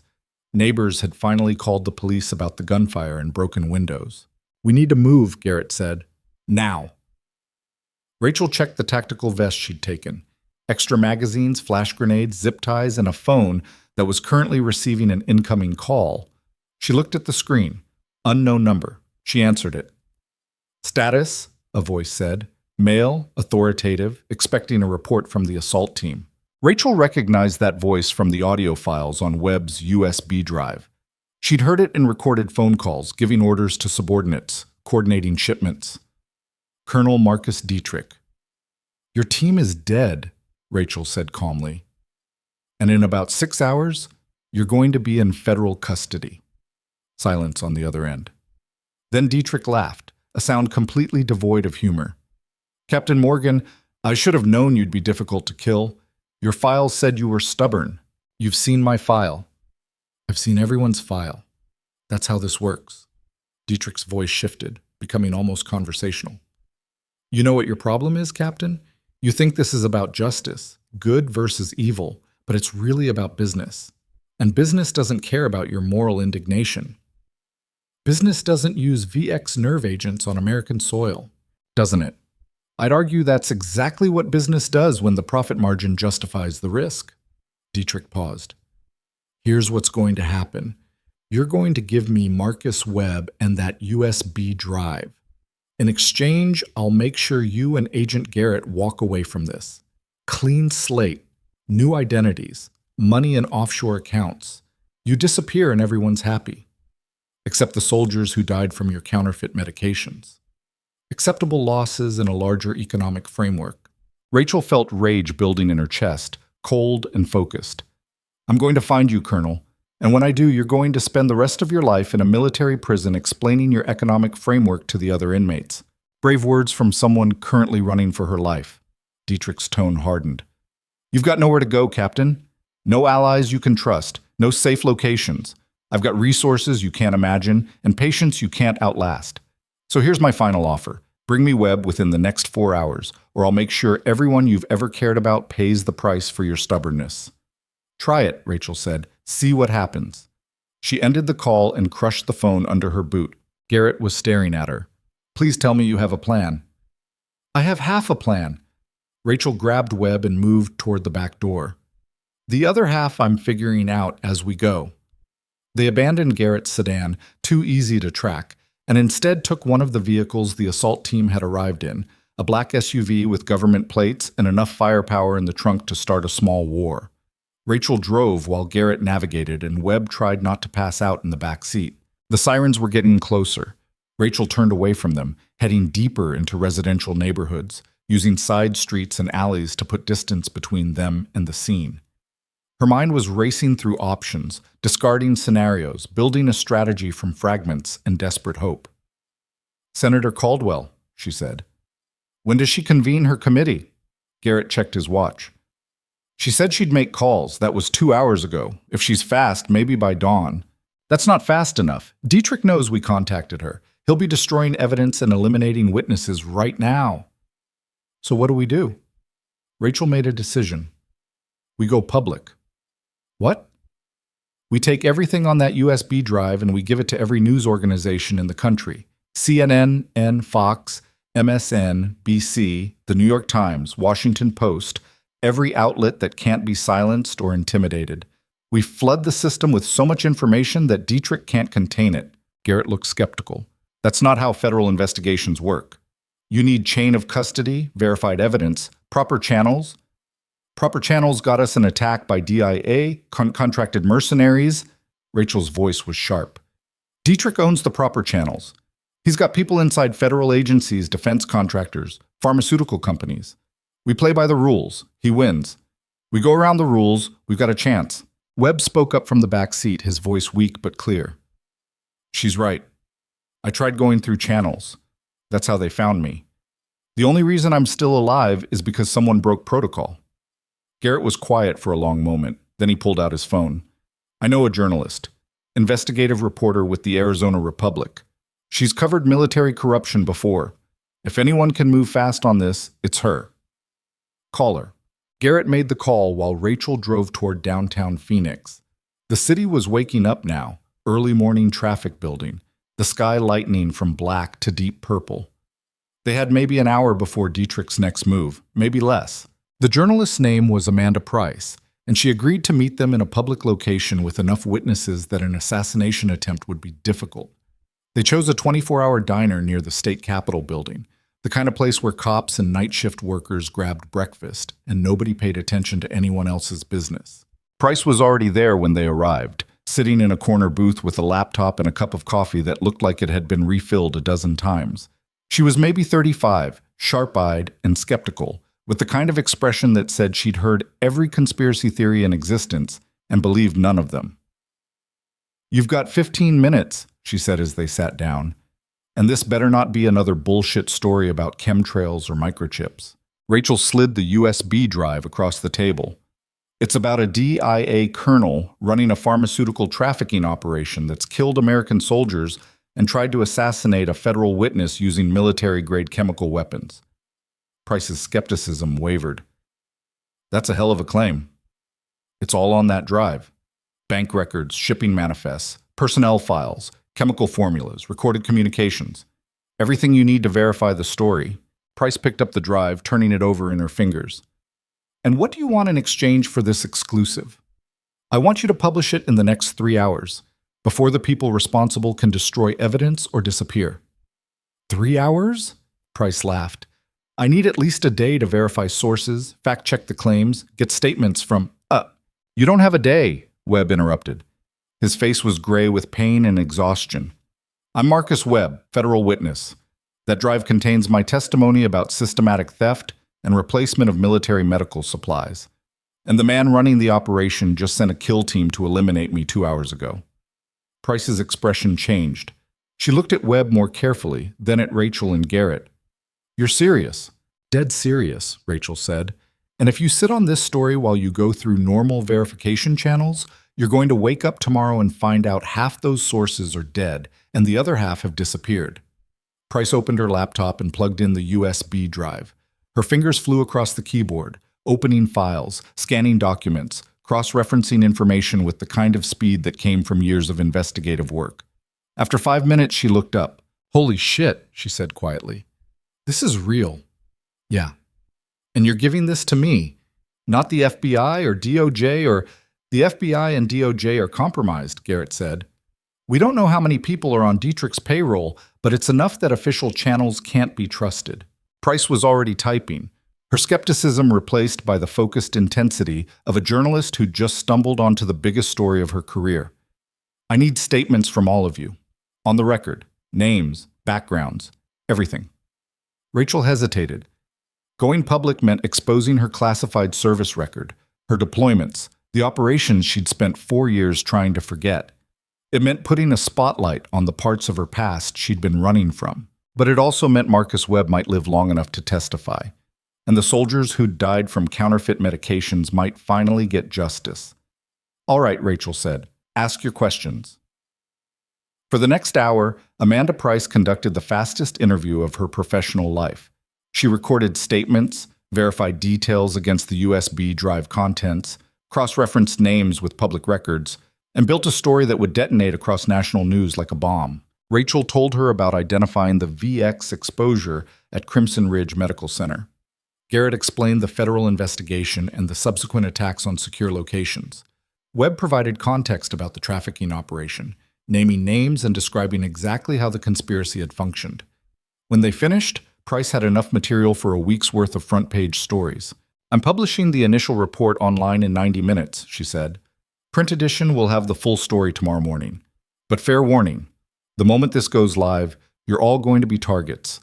Not just from Dietrich, but from everyone connected to this operation who stands to lose money or freedom.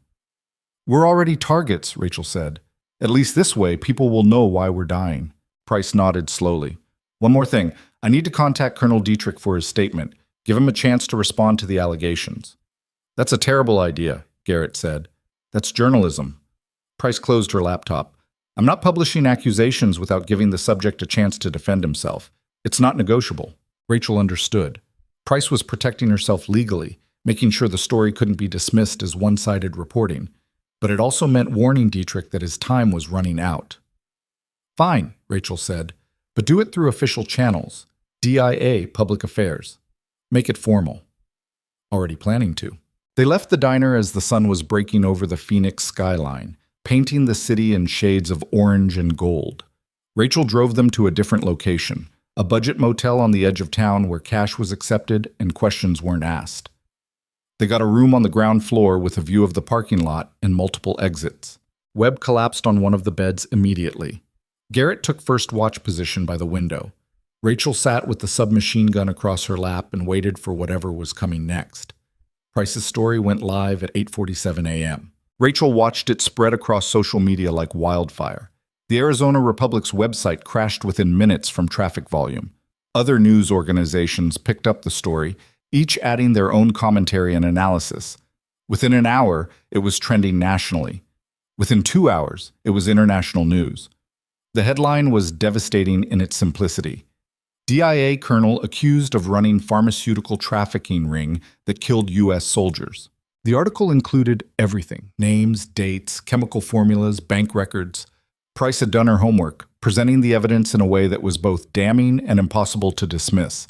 She'd even included photographs from the USB drive, images of counterfeit medications next to their genuine equivalents, showing the visual differences that had cost lives. And buried in the middle of the article, a single paragraph that made Rachel's throat tight. The investigation was broken open by former Army Captain Rachel Morgan, a decorated combat medic who identified the attempted assassination of witness Marcus Webb and prevented his death through emergency medical intervention. Captain Morgan, who served multiple classified deployments with Joint Special Operations Command, has been protecting Webb from subsequent assassination attempts, while federal authorities investigate the extent of the conspiracy. Her anonymity was gone. Her service record was public. The life she'd built in the shadows had just been exposed to national scrutiny. But Marcus Webb was still alive. And Colonel Marcus Dietrich was about to have the worst day of his career. The response was immediate and catastrophic for everyone involved in the conspiracy. Federal investigators who'd been sitting on evidence suddenly found themselves facing oversight committees. Defense contractors scrambled to distance themselves from implicated personnel.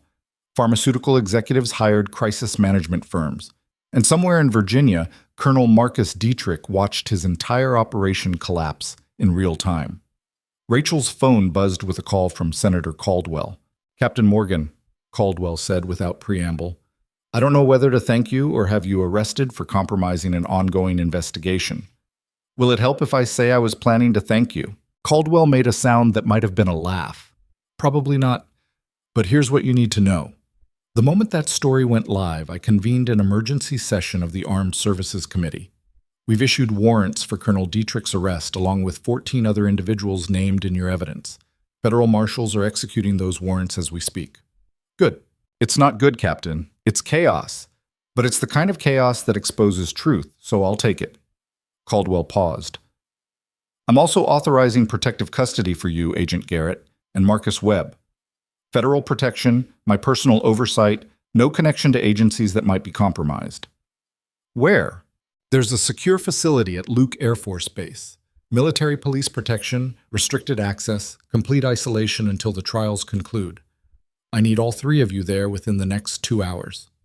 Rachel looked at Webb, who was sleeping fitfully on the bed, and at Garrett, who was still watching the parking lot for threats that hadn't materialized yet. "We'll be there," Rachel said. They made the drive to Luke Air Force Base in silence, processing everything that had changed in the past 12 hours. The base security waved them through after verification from Senator Caldwell's office, and they were escorted to a building that looked like administrative offices, but functioned as secure housing for protected witnesses. Military police established a perimeter. Medical personnel took Webb into care, and Rachel finally allowed herself to sit down and stop moving for the first time since the previous night. Garrett sat across from her in the waiting area. "You know what happens next, right? Trials, testimonies, years of legal proceedings. And you'll be at the center of all of it. The media is going to tear your life apart. Every deployment, every classified operation, every decision you made in the field, they're going to examine it all." Rachel knew. She'd already seen her name trending on social media, already watched commentators debate her actions and question her motives. The quiet anonymity she'd cultivated for 4 years was gone forever. "Worth it," she said. "Is it?" Rachel thought about the soldiers who'd died from counterfeit medications, the families who'd been told their loved ones had succumbed to battlefield injuries when the truth was pharmaceutical fraud, the system that had been corrupted by people who valued profit over human life. "Yeah," she said, "it's worth it." Over the next 72 hours, Rachel watched Colonel Marcus Dietrich's empire collapse with systematic precision. Federal agents raided his home, his office, and 3 properties registered under shell companies. They found evidence of everything Webb had documented and more: offshore accounts containing millions of dollars, communications with foreign pharmaceutical manufacturers, detailed records of medication shipments to military bases worldwide. Dietrich was arrested while attempting to board a private plane to a country without extradition treaties. His lawyer immediately began negotiating for a plea deal, but Senator Caldwell made it clear that was not going to happen. This was going to trial, and it was going to be public. Dr. Vincent Hargrave, facing life in federal prison, decided cooperation was his best option. He gave investigators names, locations, financial records, and testimony that implicated 17 additional people in the conspiracy. His cooperation wouldn't save him. He was still going to spend decades behind bars.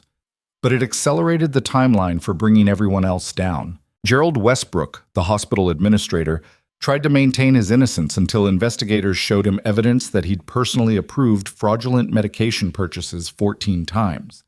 Then he too began providing testimony in exchange for a reduced sentence. The pharmaceutical executives were next. 3 were arrested at their corporate headquarters. 2 fled the country before warrants could be executed, but Interpol red notices ensured they'd be arrested the moment they tried to enter any nation with extradition agreements. And through it all, Rachel stayed in protective custody at Luke Air Force Base, watching the machinery of justice slowly grind toward resolution. Senator Caldwell visited on the 4th day. She found Rachel in the facility's small courtyard, sitting alone while military police maintained perimeter security. "Captain Morgan," Caldwell said, taking a seat on the bench beside her, "I thought you'd want to know. We've identified 43 deaths directly attributable to the counterfeit medications. Soldiers in Afghanistan, Iraq, Syria, and 3 other classified locations. Their families are being notified." Rachel closed her eyes. 43 families who'd believed their loved ones had died honorably in combat, now learning the truth was preventable fraud. "There's something else," Caldwell continued.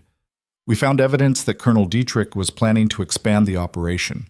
He'd established connections with pharmaceutical manufacturers in China and Russia. Within the next year, he would have been distributing counterfeit medications to civilian hospitals throughout the United States. How many people would that have killed? Thousands. Maybe tens of thousands." Caldwell looked at her. "You stopped that, Captain. Not just by saving Marcus Webb, but by refusing to let this story stay buried. You exposed a threat that would have grown beyond anyone's ability to contain." Rachel didn't feel heroic. She felt tired, angry, and hollowed out by the weight of understanding how close everything had come to being worse. "What happens now?" Rachel asked. "Now, we prepare for trial. Dietrich's case will probably start in 6 months. Hargrave and Westbrook sooner than that. The pharmaceutical executives could take years, depending on extradition proceedings." Caldwell stood up. "And you, Captain Morgan, are going to be the star witness in all of them. I can't testify about classified operations. You won't have to. Your service record provides context, but the evidence speaks for itself. All you need to do is tell the truth about what happened at Crimson Ridge Medical Center and everything that followed." Rachel nodded slowly.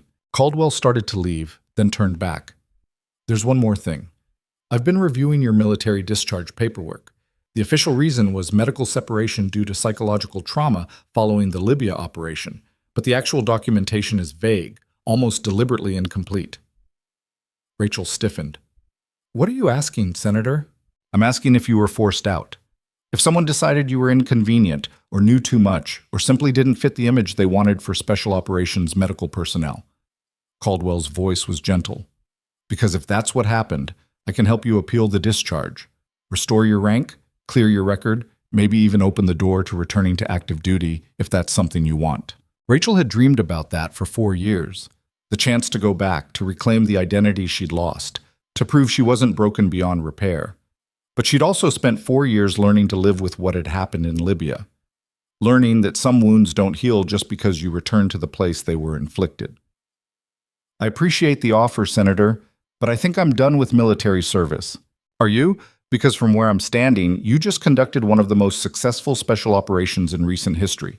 No official authorization, no military support, just you and your training against an enemy with overwhelming resources. And you won." "I got lucky."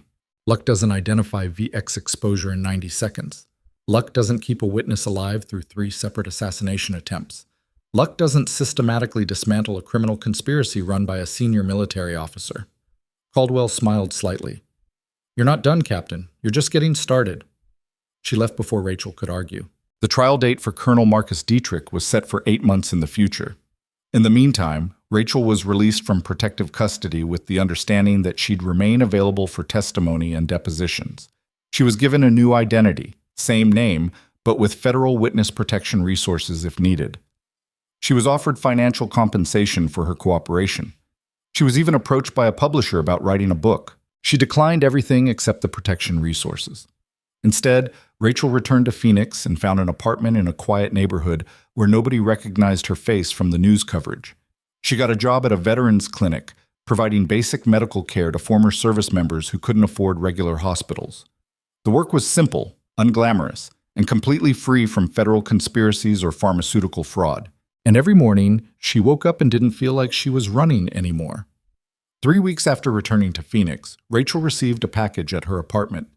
No return address, just her name and location written in careful handwriting. Inside was a handwritten letter from Marcus Webb. Captain Morgan, they told me you don't like being called captain anymore, but I hope you'll forgive me this once. I wanted to thank you for saving my life. Not just at the hospital, but every day afterward when you could have walked away and didn't. I testified yesterday in front of Senator Caldwell's committee. Told them everything about the operation, the people involved, the soldiers who died because of what we did. It was the hardest thing I've ever done, but I got through it because I kept thinking about what you said in that basement, that I was trying, that it counted for something. I don't know if I'm a good person or just a coward looking for redemption, but I'm going to spend whatever time I have left trying to make up for the damage I caused, starting with full cooperation with federal investigators and ending with whatever sentence the court decides I deserve. Thank you for giving me that chance. Marcus Webb. Rachel folded the letter carefully and placed it in a drawer with the other pieces of her past she was learning to carry instead of bury. The preliminary hearing for Dr. Vincent Hargrave took place on a Tuesday morning in federal court downtown. Rachel attended as a witness, sitting in the gallery while prosecutors presented evidence of his role in the conspiracy. Hargrave looked diminished somehow, his earlier arrogance completely absent, replaced by the hollow expression of someone who'd lost everything and was still processing the magnitude of that loss. When Rachel was called to testify, she walked to the stand with steady steps and answered every question truthfully. She described identifying the VX exposure, explained her medical background without discussing classified operations, detailed Hargrave's dismissal of her warnings and his subsequent actions that nearly killed Marcus Webb. Hargrave's lawyer tried to discredit her testimony, suggesting she'd acted outside her authority, made assumptions based on incomplete information, possibly even fabricated evidence to make herself look heroic. The prosecutor destroyed that narrative in approximately 4 minutes by presenting the security footage, the lab results confirming VX contamination, and the testimony of 3 federal agents who'd witnessed Rachel's actions firsthand. The judge set Hargrave's trial date for 5 months out and denied bail based on flight risk. Rachel left the courthouse and found Agent Thomas Garrett waiting on the steps outside. "Thought I might find you here," Garrett said. "How are you holding up?" "I'm fine." That's what everyone says right before they're not fine. Garrett fell into step beside her as they walked toward the parking structure. "Listen, I wanted to apologize for pulling you into this, for putting you in danger, for exposing your service record to public scrutiny, all of it." Rachel stopped walking. "You didn't pull me into anything. I made my own choices." "Yeah, but I'm the one who showed up at your hotel and asked you to help protect Webb. If you just what? Let him die? Let Dietrich continue running his operation? Let those soldiers' deaths go unanswered?" Rachel shook her head. "You did your job, Agent Garrett, and so did I." Garrett was quiet for a moment. Then he said, "I'm retiring, end of the month, 22 years with the Bureau, and I think I'm done watching the system fail people who deserve better." "What will you do?" "I don't know yet. Maybe teach. Maybe consult on private investigations. Maybe just disappear for a while and figure out who I am when I'm not carrying a badge." He looked at her. "What about you? What's next for the woman who brought down a DIA colonel?" Rachel thought about that, about the quiet life she was building, the veterans she was treating, the mornings when she woke up without panic attacks, the slow, difficult process of learning to be okay with who she'd become. "I think I'm exactly where I need to be," she said. They shook hands and went their separate ways. The months passed. Trials proceeded. Testimonies were given. Evidence was presented. And slowly, systematically, justice was served. Colonel Marcus Dietrich was convicted on 17 federal charges, including conspiracy, fraud, attempted murder, and violations of the Chemical Weapons Convention. He was sentenced to 45 years in military prison without possibility of parole. Dr. Vincent Hargrave received 28 years for his role in the conspiracy. Gerald Westbrook got 32 years. The pharmaceutical executives who'd been extradited faced similar sentences in their respective trials. And Marcus Webb, in exchange for his cooperation and testimony, received a reduced sentence of 8 years in minimum security federal prison. Rachel attended every trial where her testimony was required. She watched the people who'd mocked her, threatened her, and tried to kill her face the consequences of their choices. She saw families of the soldiers who'd died get some measure of closure. She witnessed a system that had been corrupted slowly being repaired. It wasn't perfect, it wasn't complete, but it was something. On the day Colonel Dietrich's sentence was announced, Rachel returned to her apartment and found one final package waiting. This one was from Senator Patricia Caldwell. Inside was a framed certificate, a commendation from the Senate Armed Services Committee recognizing her actions in exposing the pharmaceutical trafficking conspiracy. There was also a handwritten note. Captain Morgan, history will remember you as the woman who refused to be silent when silence was easier, the woman who stood up when everyone else looked away, the woman who proved that sometimes the quietest voices carry the most truth. Your service to this country, both in uniform and out, exemplifies the highest ideals of duty, honor, and sacrifice. Thank you for reminding us what those words actually mean. With respect and gratitude, Senator Patricia Caldwell. Rachel hung the certificate on her wall next to her discharge papers and the photograph of her old JSOC medical team. Then she sat down and allowed herself to finally acknowledge what the past year had cost her. The anonymity she'd built, the privacy she'd valued, the ability to disappear into crowds and be forgotten. All gone. But in exchange, she'd saved lives, exposed corruption, and helped deliver justice to people who'd been denied it for too long. She was trying to decide if that was a fair trade when her phone rang. Unknown number. She almost didn't answer it, but something made her pick up. Captain Morgan? A woman's voice, young and uncertain. Yes? My name is Lieutenant Sarah Vance. I'm a combat medic with the 75th Ranger Regiment. I'm deploying to Syria next month, and I was hoping I could ask you some questions about staying calm when everything's falling apart, about making the right call when you're not sure there is a right call, about being the person everyone's counting on when you're not sure you're strong enough. Rachel closed her eyes, remembering what it felt like to be that young, that uncertain, that terrified of failing the people who depended on her. Yeah, she said quietly. I can help with that. They talked for an hour. Rachel shared what she'd learned about trauma medicine, about tactical decision-making under pressure, about the psychological weight of keeping people alive when everything was trying to kill them.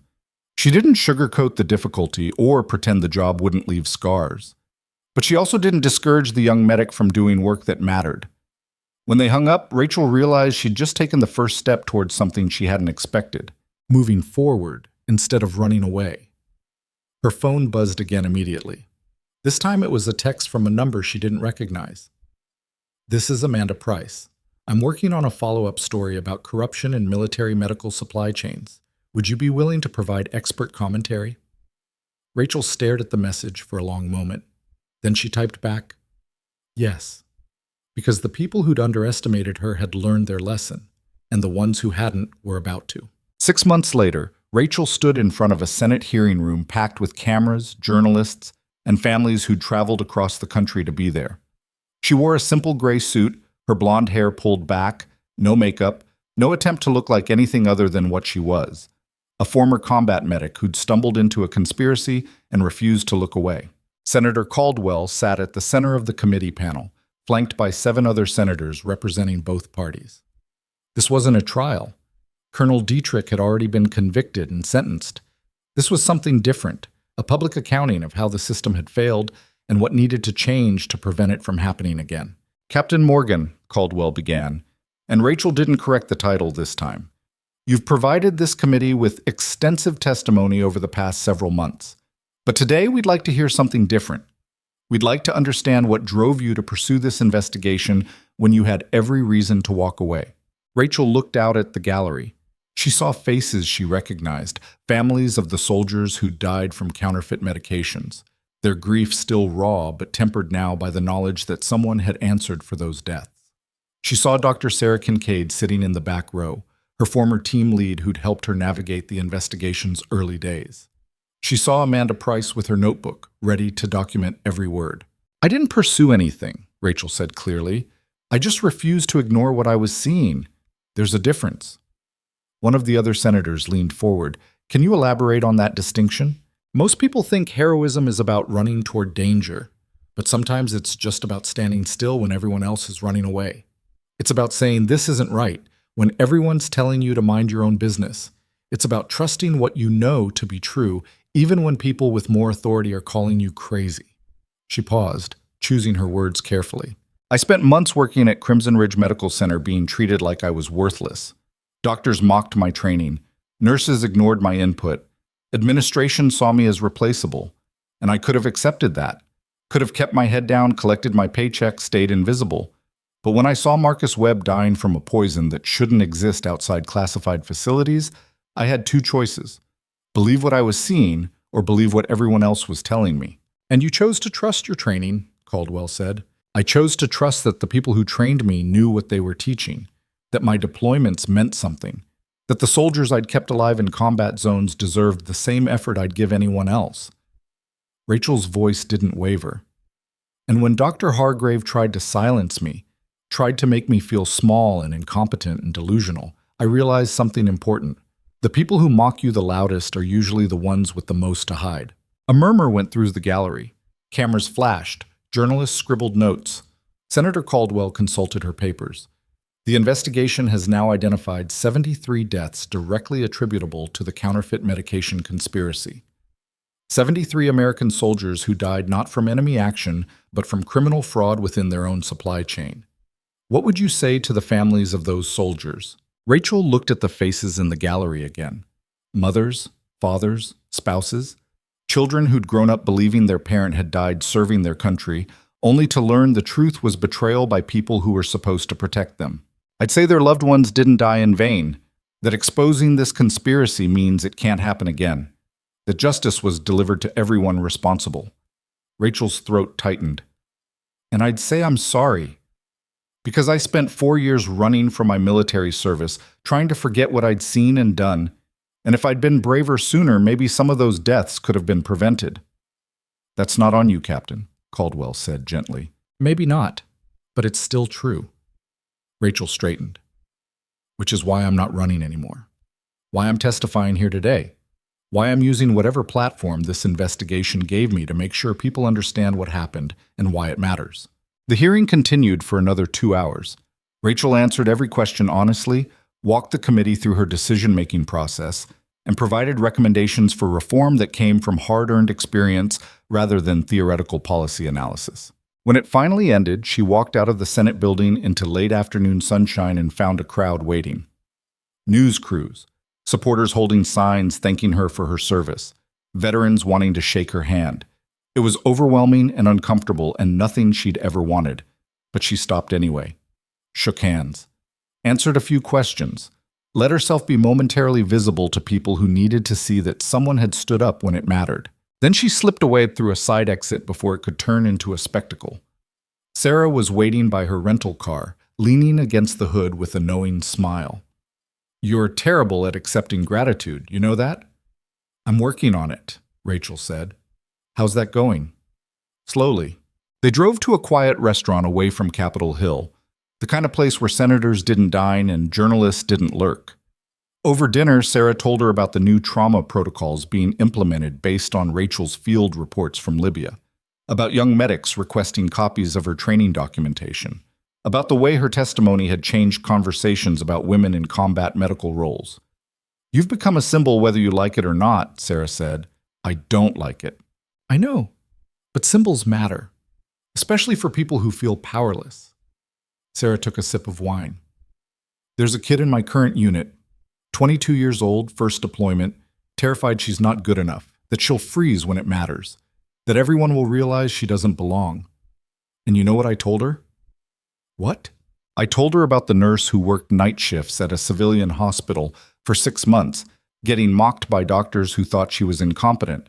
About how that same nurse identified a chemical weapons attack, survived 3 assassination attempts, and brought down a conspiracy that reached the highest levels of military command.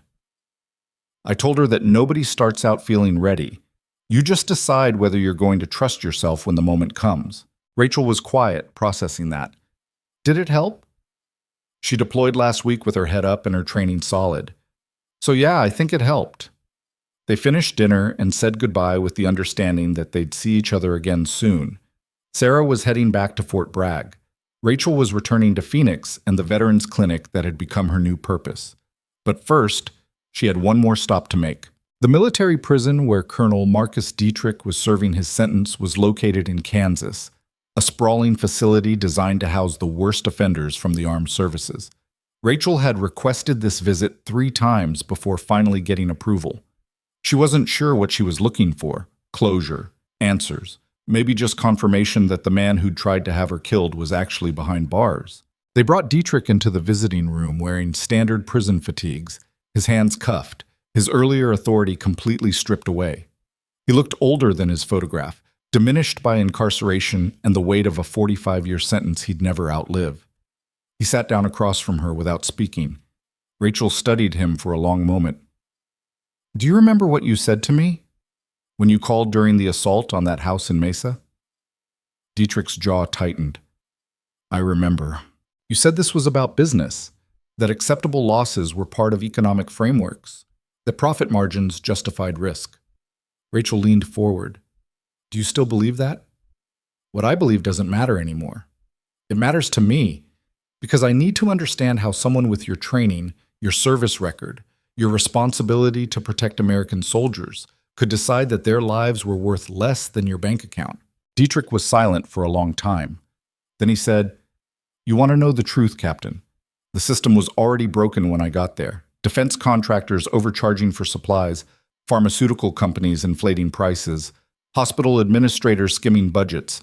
Everyone was stealing. I just found a more efficient way to do it. You murdered people. I made business decisions that had unfortunate consequences. Dietrich's voice was flat, emotionless. And if you think I'm unique, you're naive. There are a dozen other operations just like mine running right now. Smarter ones, better hidden.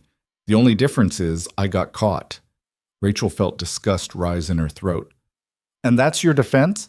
Everyone else is doing it? That's reality, Captain. You stopped one conspiracy. Congratulations. But the system that created it is still intact, still incentivizing fraud, still rewarding people who put profit over principles. Dietrich met her eyes. You didn't win. You just delayed the inevitable. Rachel stood up. You're wrong. Because every person who sees you behind bars learns that actions have consequences. Every family who got justice knows that someone cared enough to fight for them. Every young soldier reading about this case understands that corruption doesn't always win. She started toward the door, then turned back. You'll die in this prison, Colonel. Forgotten by the people you thought you were impressing, despised by the institution you betrayed. And every day you spend here, you'll know it was a woman you dismissed as worthless who put you there. That's not delay. That's justice. She left without waiting for his response. The flight back to Phoenix gave Rachel time to process what Dietrich had said. He was right about one thing. The system was still broken. Stopping his conspiracy didn't fix the underlying incentives that had made it possible.